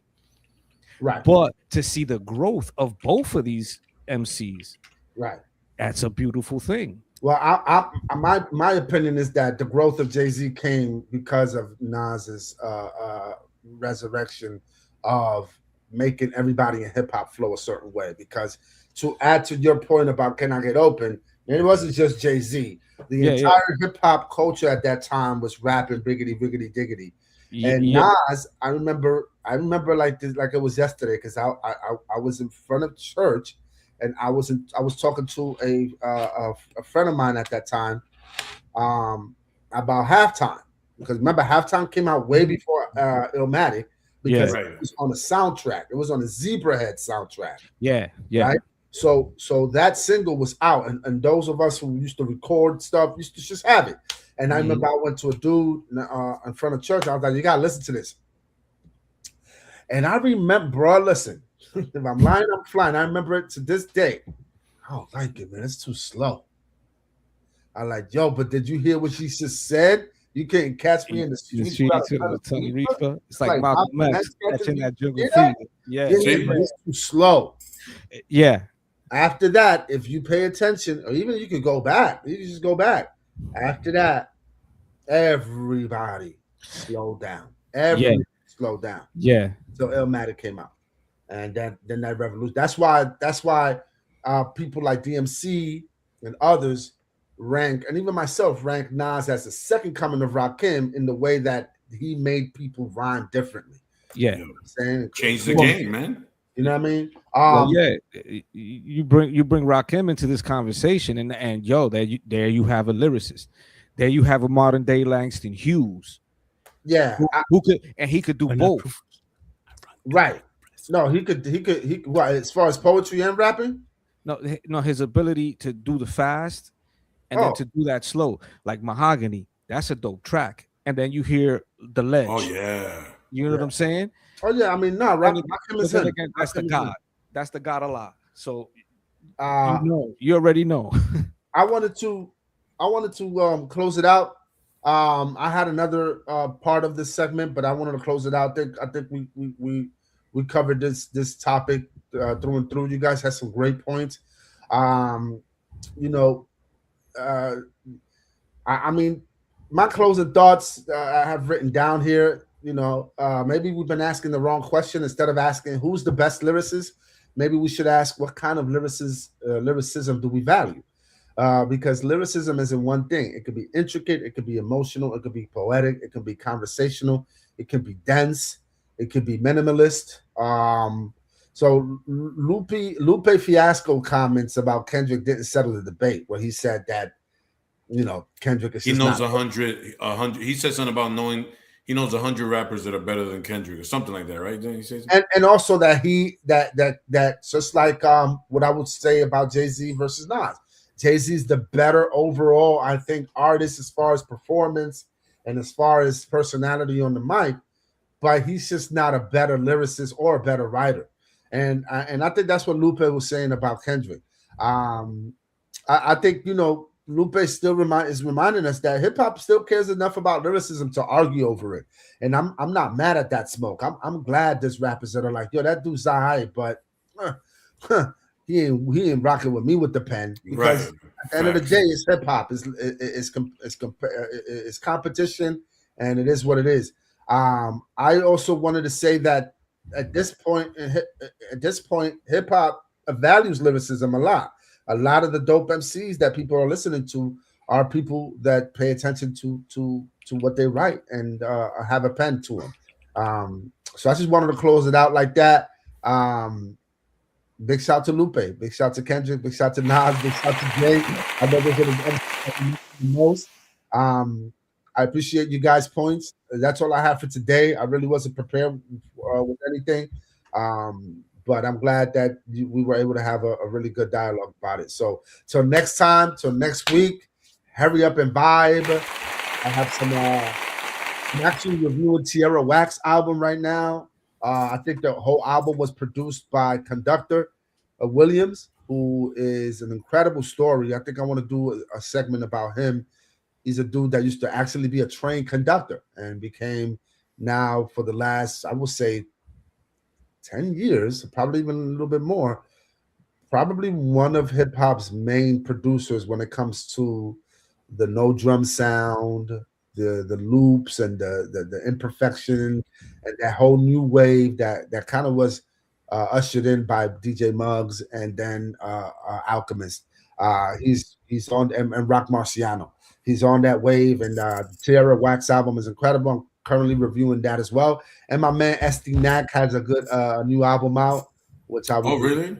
Yeah, he got a new album out. I think it's called Live at the Tabernacle. Send it to the group chat. So yeah. I'm gonna send both of those joints so you guys can listen to it, and I'll be reviewing those next week. Until next time, y'all. Peace, love, and clear blues. Thank you, Black Jesus. There you go.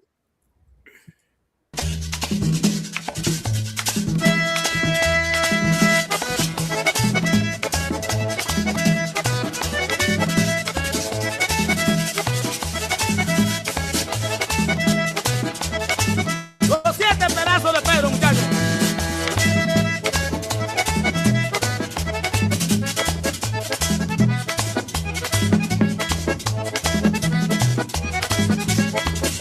¡Úpale!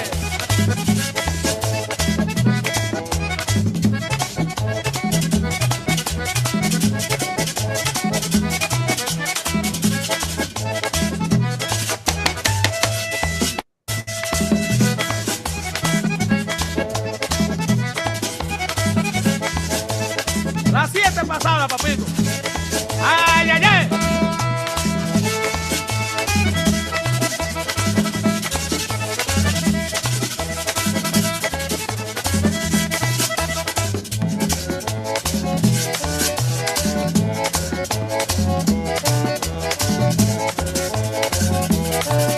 ¡Ay, ay, ay! ¡Atájalo!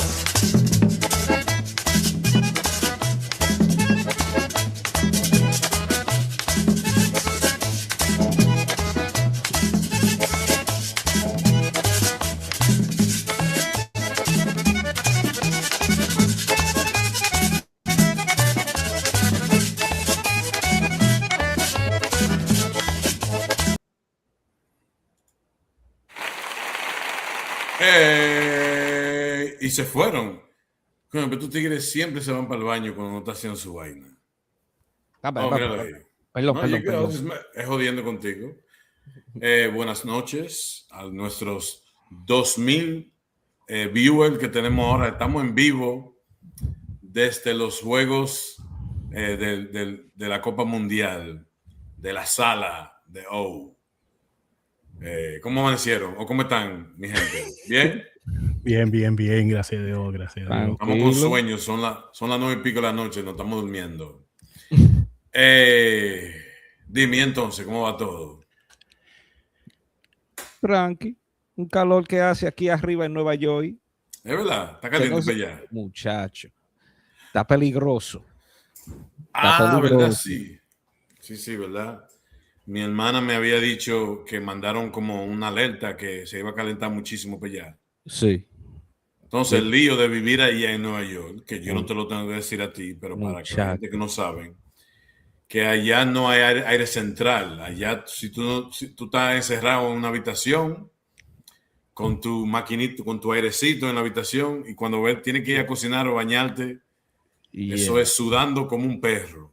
Yeah. Imagínate eso. Pero uno vive en las habitaciones, dependiendo donde uno vive. Si tú quieres pagar No, el bill total. del mes, que se te sube hasta las nubes, le pone dos aires. Mhm. Uno en la sala y uno en la habitación, pero esa es la Yeah. vida. Por Yeah. eso es Gracias que a Dios, a lo que vivimos en la Florida, que tenemos aire central. Hasta Amen. bañando te da tu airecito. Muchacho. Bueno, yo, como este tigre me robó todo el tiempo, no mentira. Yo no traje mucho y yo quería conversar con usted un poquito, hablando plepla. Ahora, algo serio, tuvieron sobre Alex Bueno. La semana pasada estábamos hablando sobre la conversación o el comentario de Sergio Vargas y que muchísima gente salieron a defender a Alex Bueno y como a llamarle la atención a Alex. Pero esta semana, el lunes, o sea, hoy es miércoles, el lunes, estaban en Santo Domingo, en la capital, velando a Sergio Vargas, perdón, a Alex Bueno allá. Y luego ayer tuvieron el velorio en San José de las Matas, Sajoma. Y yo, para enseñarle a los amigos televidentes, aquí tengo un videito de algunas imágenes del velorio en Sajoma.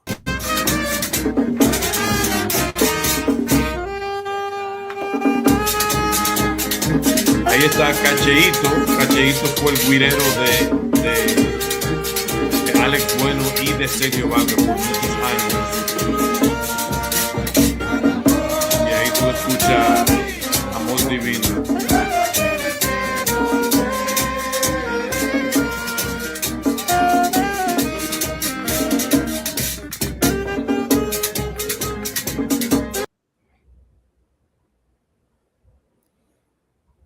lo muteaste. Yo no hice nada. Your host has muted your video. Oh, Fui yo. sí. Yo no hice nada.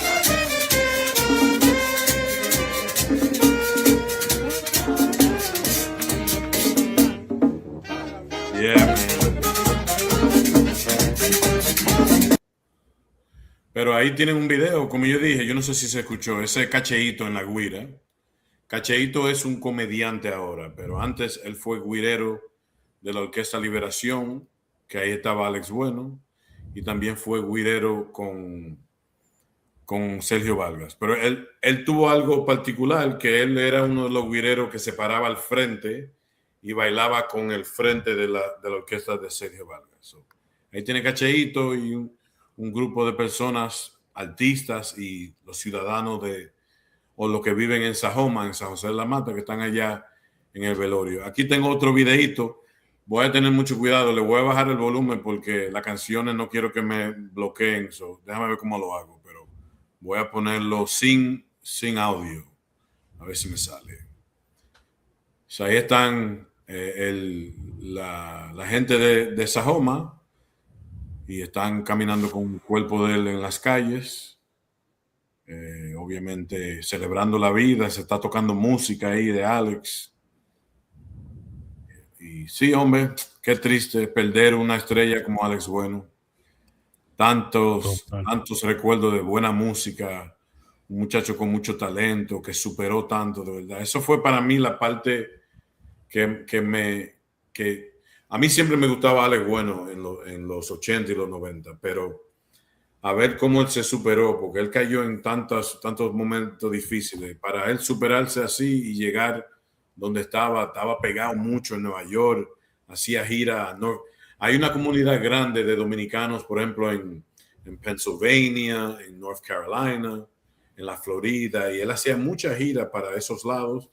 Él se echaba su viaje para Santo Domingo, visitaba su pueblo, él iba mucho a Santiago, al área norte de la República, pero que el tipo estaba pegado y cantaba, ese hombre cantaba como que estaba en la misma grabación. Y ahí tienen muchas imágenes del evento. Ahí están hasta los policías y los militares caminando con la familia y los compueblanos. Así que, de nuevo, que Dios lo tenga en su santa gloria. Rest in peace, como decimos en inglés, Alex Bueno, que nos dejó una librería, un legado tremendo. Nadie va a superar esa voz. Para mí, como lo digo siempre, el mejor cantante, intérprete de la República Dominicana se llama Alex Bueno. Tú puedes pelear conmigo, pero eso es para otro día. Señores, se sigue calentando un poquito lo que estábamos hablando la semana pasada. Fíjate, yo subí unos videos, unos cortes de lo de Alofoque y la gente se reían por los comentarios que decía también el malentendido, pero se sigue poniendo serio y la gente cree, hay gente que dicen ahora, no tengo video, pero voy a opinar sobre lo que estuvimos hablando, que la gente dice, mira lo que pasó aquí, ya la gente han votado 20,000 veces por todo esto político y no han logrado nada, siguen en la misma vaina.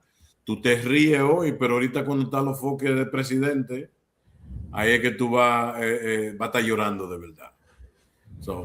No sé qué opiniones tienen ustedes. Yo sé que hablamos de eso la semana pasada, pero yo te dije, se está calentando la vaina. Puede ser que él gane. Ok, pero vamos a pensar bien. ¿Qué sabe ese tigre de política? Dime tú. Es que, ¿quién sabe? Ok, Trump, ¿qué sabe de política? Sí, pero la gente se llevaron de él de rico, de que él era de que... Y la gente hace lo mismo con Alofoque.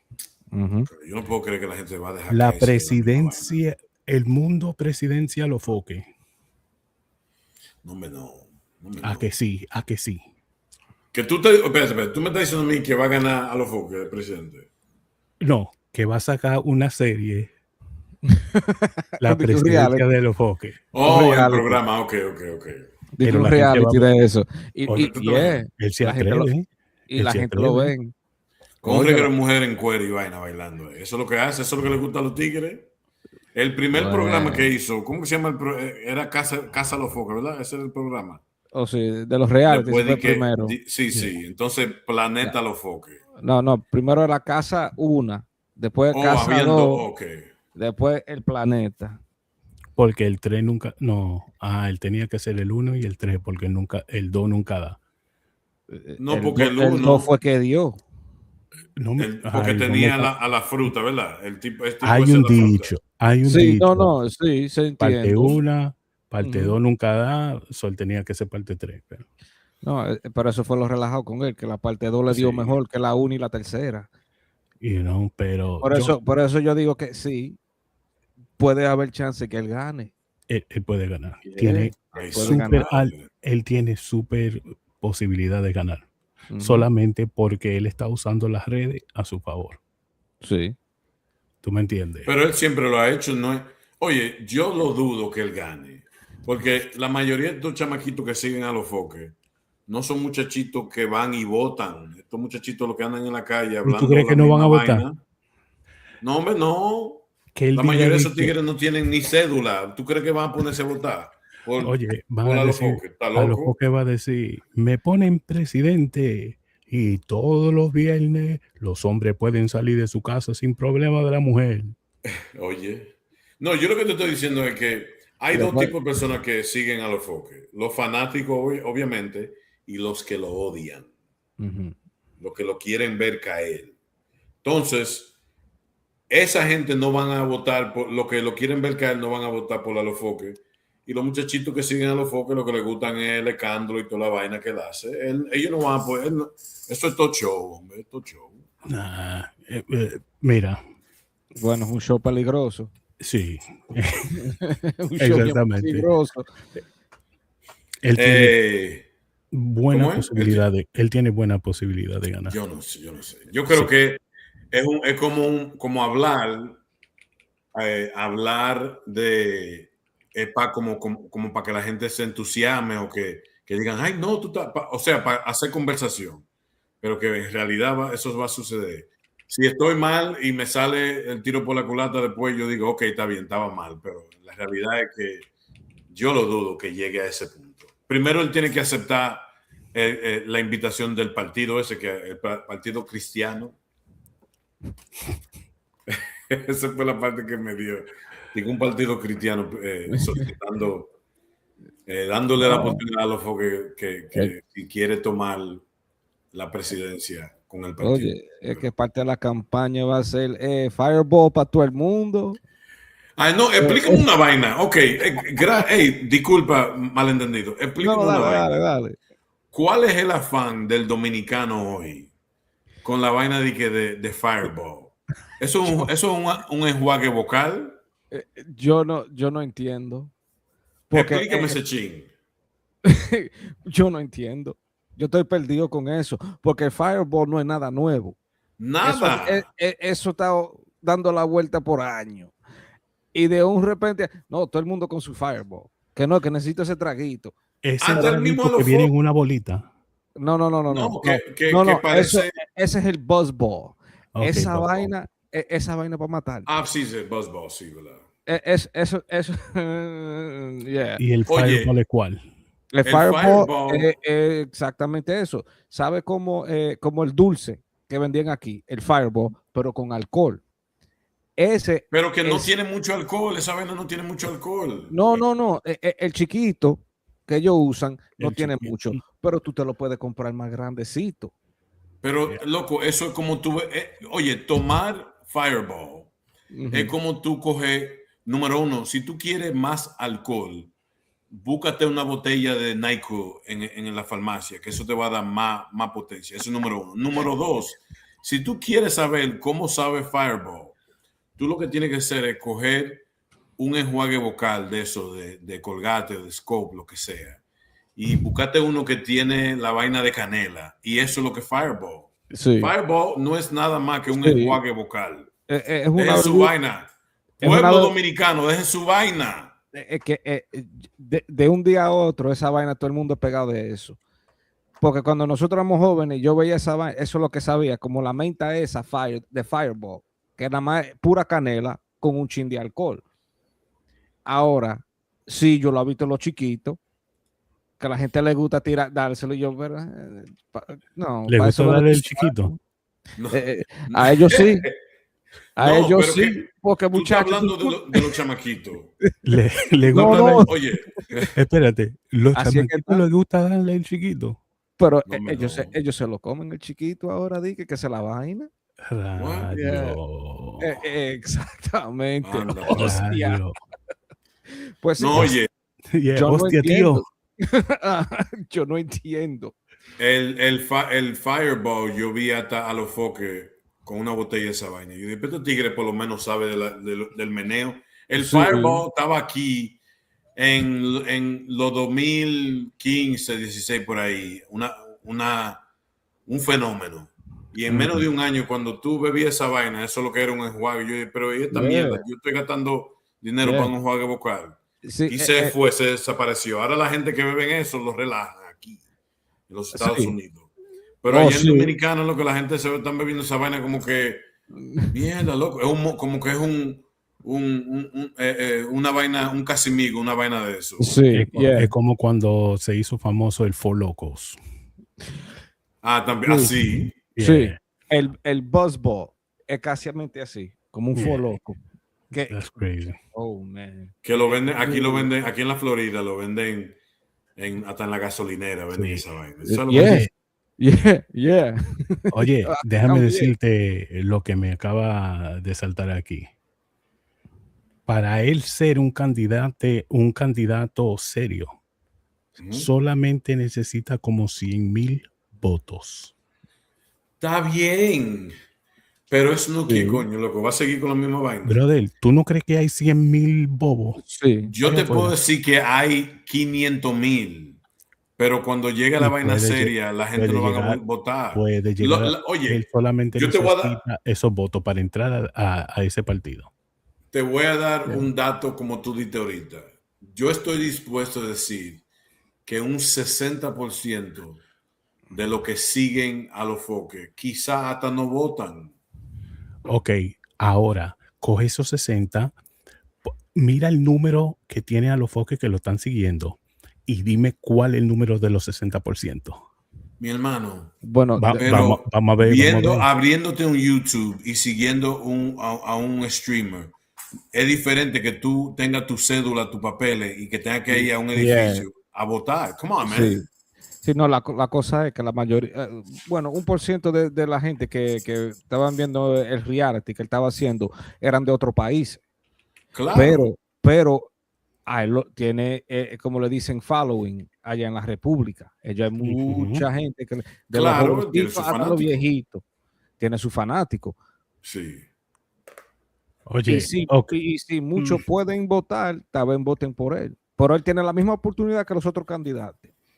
Porque mira quién está ahí, mira con quién él va a tener que pelear, diga con Leonel, ¿no verdad? Mire, yo creo que, no, Exactamente. yo creo que el hijo de Leonel es que está corriendo. No estoy Oh, seguro, ok. pero Pero todavía, supuestamente.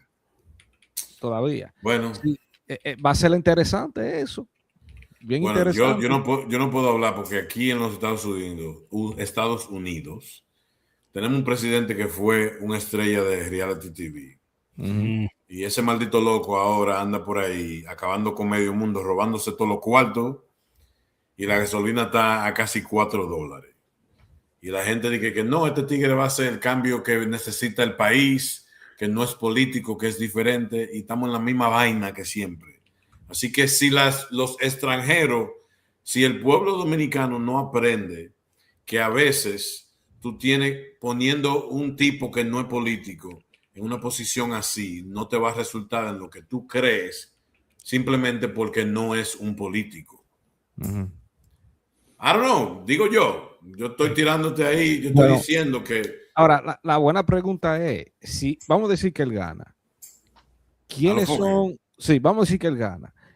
¿Quiénes son, como dicen aquí, su administración? ¿Quiénes son Oh, ok. esa gente? el El otro doctor tipo que está, Nastra, eh, eh, La fruta.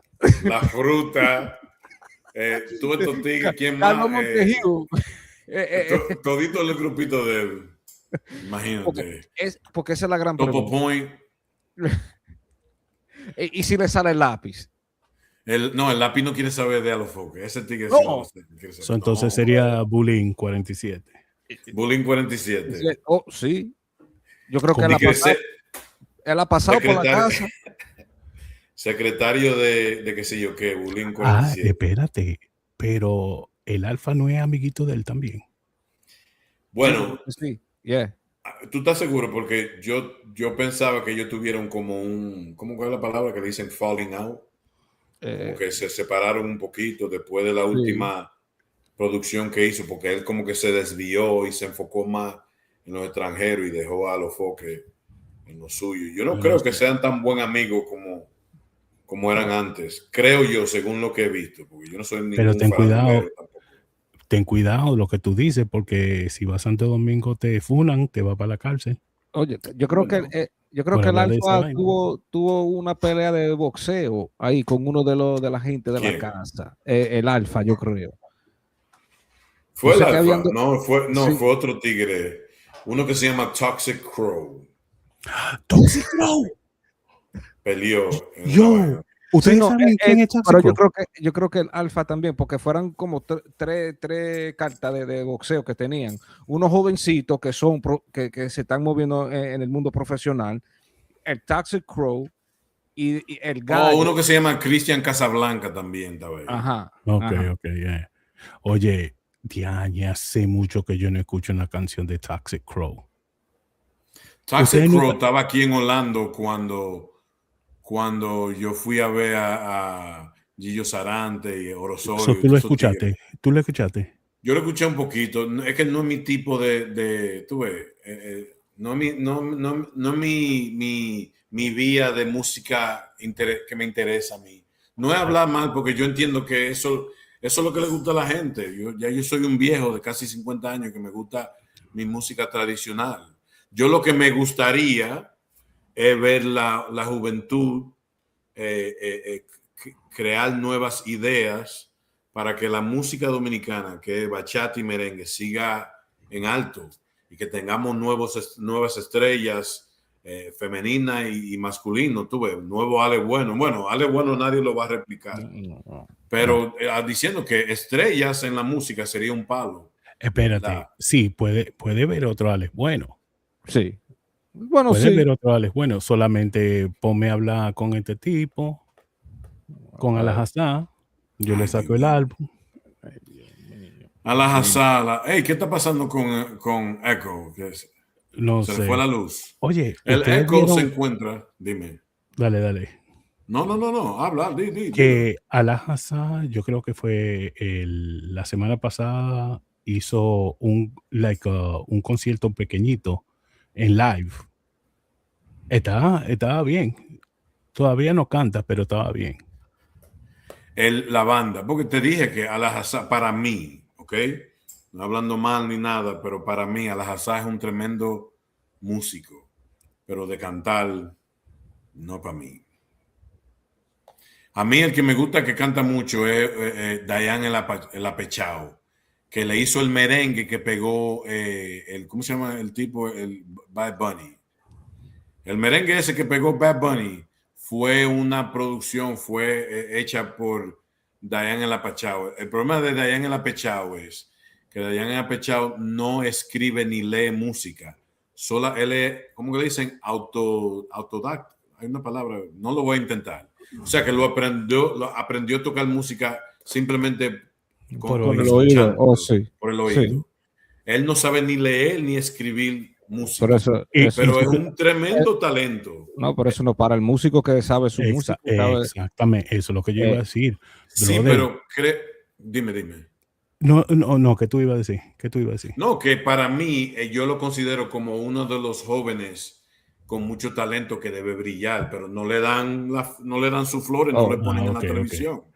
Okay. Pues tú tienes sujeto. Sujeto era o rapero, o dembocero, o merenguero. Yo lo vi ahí cantando un merengue ahí que era casi como una salsa o algo así el otro día. Yo dije, ahora está metido mucho en las redes, haciendo entrevistas él mismo y cosas. ¿Quién más estamos hablando ahí? Muchos de los jóvenes se han ido. Moreno Negrón, ¿dónde está Moreno Negrón? Bueno, de ahí que salió cosas. Pero para mí, Dayan el Apechao es el que puede llegar a ser casi un Ramón Orlando de lo nuevo ahora. El problema es que no sabe, no escribe ni. Pero eso no importa, brother. Yo, para mí, personalmente, yo no creo que tú necesariamente tienes que leer música para ser un músico o hacer un arreglo. Todo está en la cabeza. Él a lo mejor no sabe ir a la tecla de que, un G flat, un C sharp, por lo que sea, pero él te puede dar la melodía que tiene en la cabeza y decirte, ok, yo quiero que vaya, y entonces le puede dar a todos los músicos todo vocal, porque lo tiene en la cabeza. Bueno, también no es tanto que él no sepa los instrumentos, es el sonido que cada tecla en un piano te da. Si él te oye algo que tú se lo tocas por 3 o 4 minutos, va que te lo replica en un piano, una guitarra, lo que sea. Sí, después de ahí, trabajando con otros músicos, pueden buscar y hacer, como le dicen, el sheet music. El sheet music, yeah. Ajá. Eso. Pero eso no, ese talento de que tú oyes algo y de una vez comienzas a tocarlo, si no te lo enseñan o tú no te lo aprendes, son mucha gente que lo tienen de talento, que nada más te oyen algo y, sí, yo sé lo que es eso, míralo ahí. También sacando eso de la cabeza y después poniéndolo, pasando por un instrumento para uno oírlo. Sí. No es fácil. A la misma vez, hay músicos que viven atrapados en su sistema, en lo que me enseñaron en la escuela, que lo otro, que cuando tú le dices, ven, vamos a salir de esa cajita y vamos de este lado a ver si tú puedes. Y muchos no pueden. Sí. y muchos no pueden. Y se saben leer de todo, y se saben leer la teoría de arriba para abajo, la historia, pero cuando viene ese instante a ser creador, es diferente. Brother, yo he cantado en sitios donde los músicos no han sabido leer música y le dicen, oye, vamos, hacen un conteo como con el bajo, de que el 3, 2, 1, lo que sea, y el músico ya sabe para dónde, y solamente, ¿en qué tono va a ser? Ok, ya, y le dan para adelante. Y no es que sepan leer música, lo hace todo de oído, brother. Sí, no, eso es. Para muchos músicos, hasta cuando uno va aprendiendo, después de un rato, el instructor tuyo, el que te va enseñando, te quita la música, te quita sus papeles y te dice toca. O sea, que lo haga sin tú verlo. Sin tú verlo, porque si tú ves, y más en el merengue, la mayoría de esos músicos tienen la música delante de ellos. No. Eso por tanto, bueno, de ahí viene la práctica. Tú lo pones en práctica, lo ensayas, después de un rato tú botas esos papeles y tú lo vas tocando. Ahora después tú le pones tu sentido. Que así como Alex Bueno y Sergio Vargas, muchos de ellos que tienen eso estilo y le ponen su alma a la música. Algunas veces eso no viene de lo que se escribe en el papel. Eso viene de esos mismos músicos. No, y trabajando con buenos músicos te pueden decir, mira, no, si ustedes me permiten. No, sigue hablando, que estoy escuchándote. No, tú me dijiste que si ustedes me permiten. Sí, eso estamos no. hablar. Por favor. No, la cosa es dependiendo el músico y con quién estás trabajando. Sí, exactamente. Así mismito, uno de los más famosos músicos del mundo, Paul McCartney, que hasta en entrevistas le ha peleado a gente. ¿Qué tú me estás diciendo a mí? Que yo no soy nadie porque no puedo leer la música. Pero yo nada más te digo aquí, esta nota, de aquí que vamos. Y ahí arrancamos. Y se ha hecho. Mira, aquí tengo para que escuchen un poquito de Dayan tocando. Pero recuérdate, si toca 2 minutos, olvídate.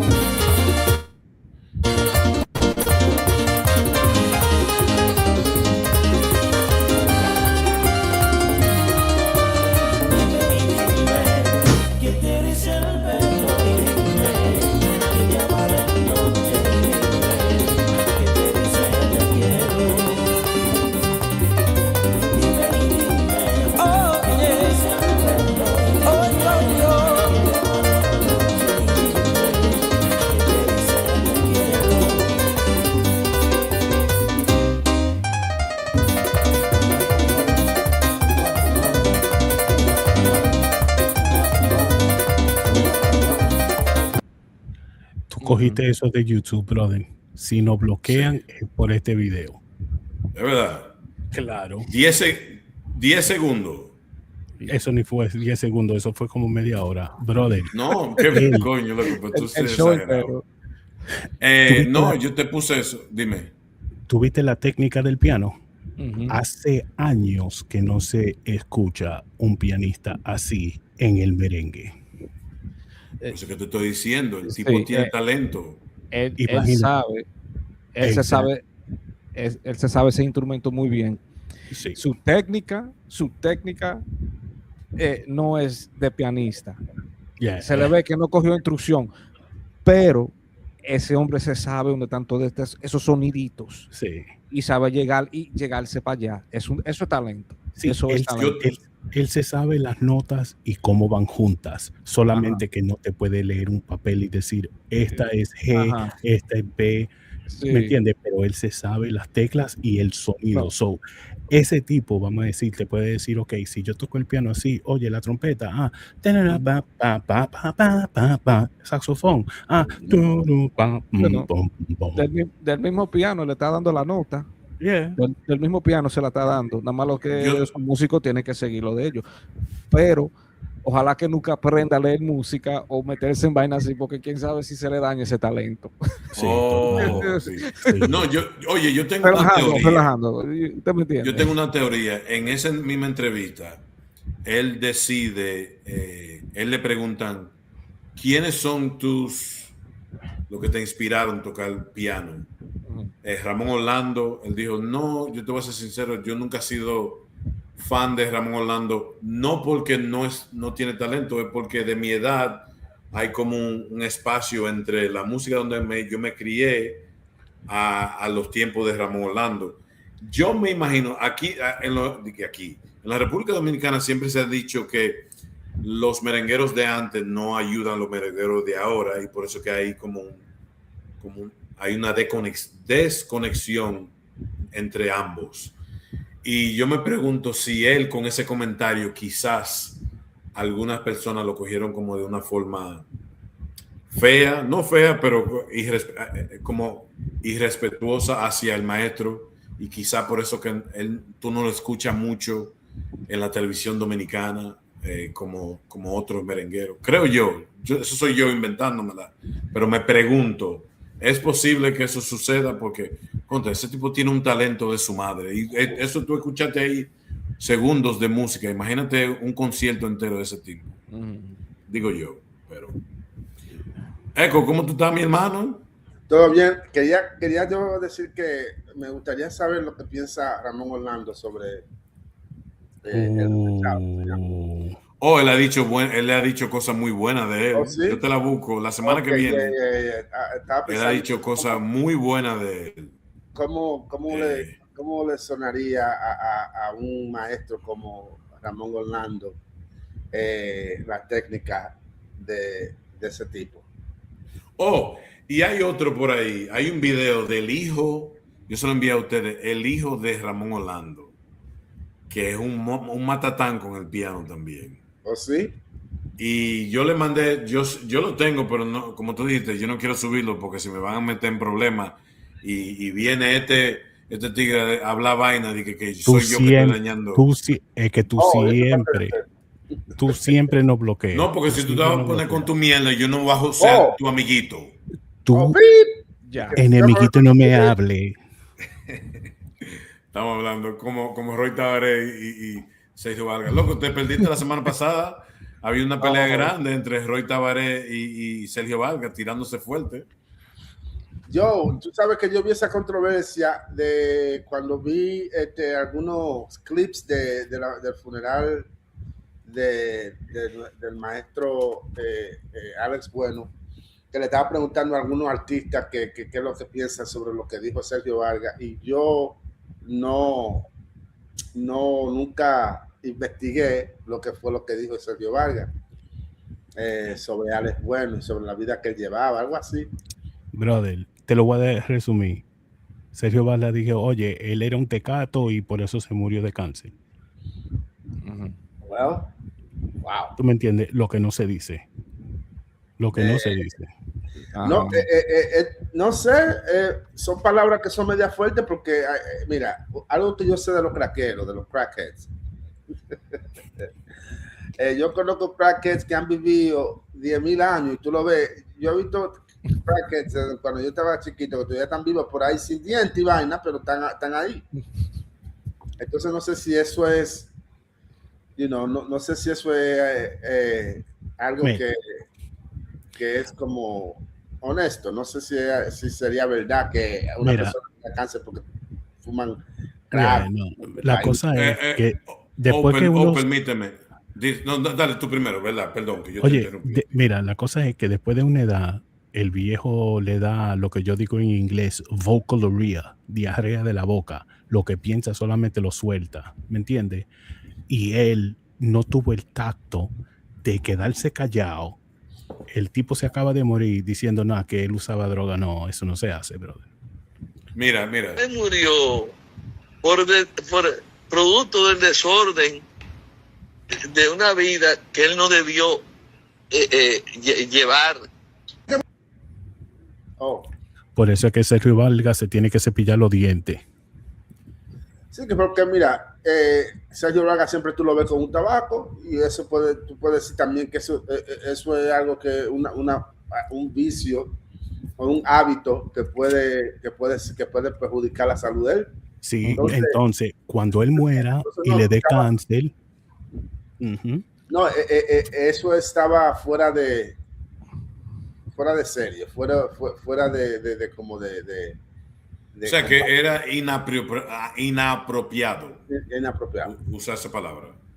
Sí. Gracias, que tú sabes que el español. Ahí, oye, ahí estaba, no, qué sé yo. Oye, ahí estaba el hermano ahí estaba Kaki Vargas, el hermano, hablando de eso. Le preguntaron y él dijo, mira, mi hermano, yo sé que mi hermano es medio boca suelta, pero al fin yo creo que él se siente muy mal, que él no debió decirlo.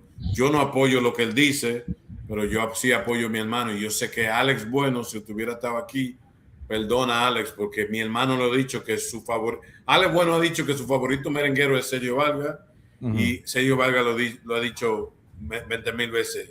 Todas cosas buenas. Parte de eso también es que nosotros vimos que Alex Bueno sí tenía sus vicios, tenía su problema, pero batalló y venció. Porque Sergio nunca habló de eso. Que sí, él tenía su problema, pero mira, se superó y por 10 años pasó su vida sana. Eso fue parte de los comentarios. ¿Por qué no hablaron? ¿Por qué no habló de eso? Porque ya está viejo, ya le sale la mierda por la boca. A mí, sí, todo el mundo sabe de esa parte, que Sergio Vargas tiene esa boquita suelta y dice cosas a veces que pone a uno, la gente se quillan y bueno, ya tú sabes. Señores, un saludito antes de terminar aquí, un saludito al chamaquito que está en la República Dominicana gozándose su tour. Su tour. Ten cuidado, que ustedes hablan mucho para el chamaquito. ¿Verdad? Él estaba él estaba por el norte, por el lado de Jánico, por ahí, estaban en La Vega, oye, hablando de Sergio Vargas, pasaron por Villa Altagracia, hoy estaban en Cabrera, y yo creo que van para Samaná, si no me equivoco. Donde están los prietos. Así que, ¿sabes? Un saludito al chamaquito que está allá. Pero que nos dijo la semana pasada que nosotros hablamos demasiado. No hable mucho.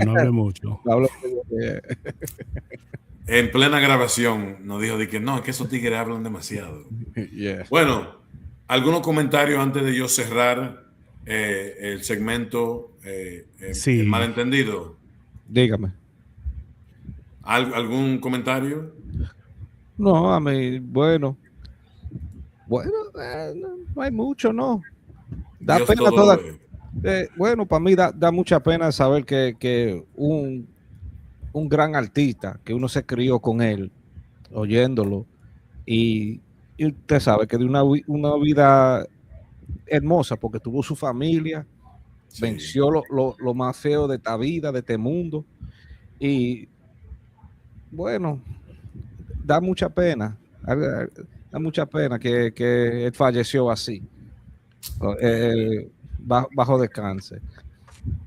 También para mí, con la cosa de Alofoque, vamos a ver cómo sale esa programación.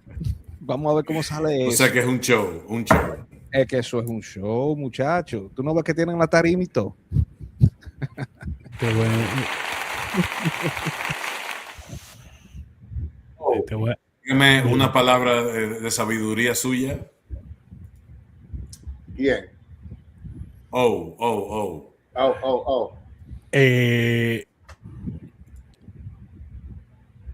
No tengo ahora.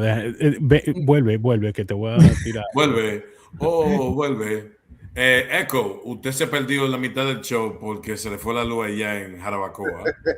Y quiero preguntarle algunas palabras para cerrar el segmento de lo clásico. Yo.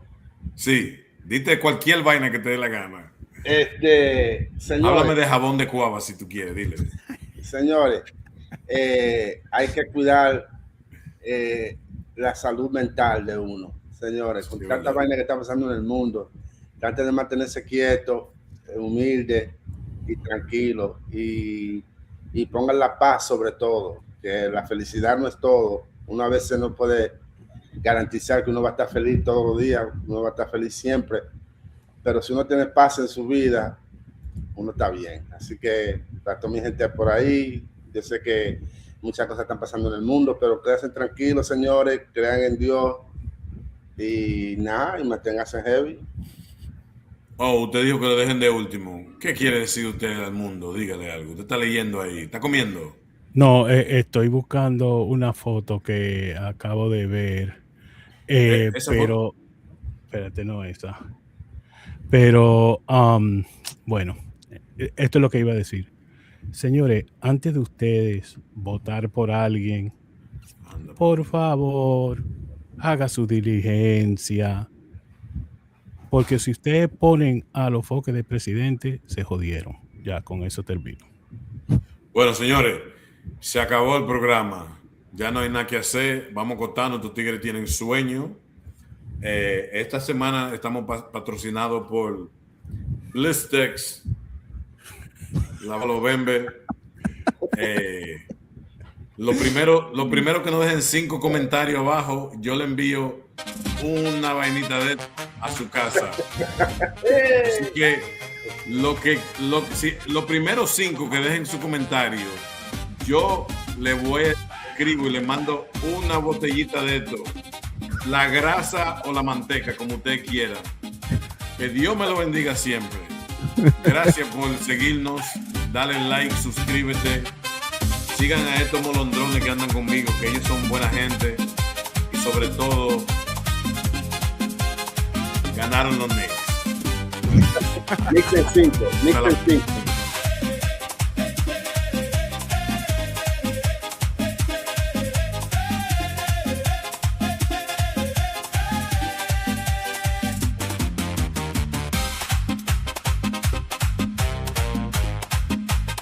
El que quiera su vainita de Blistex, comentarios.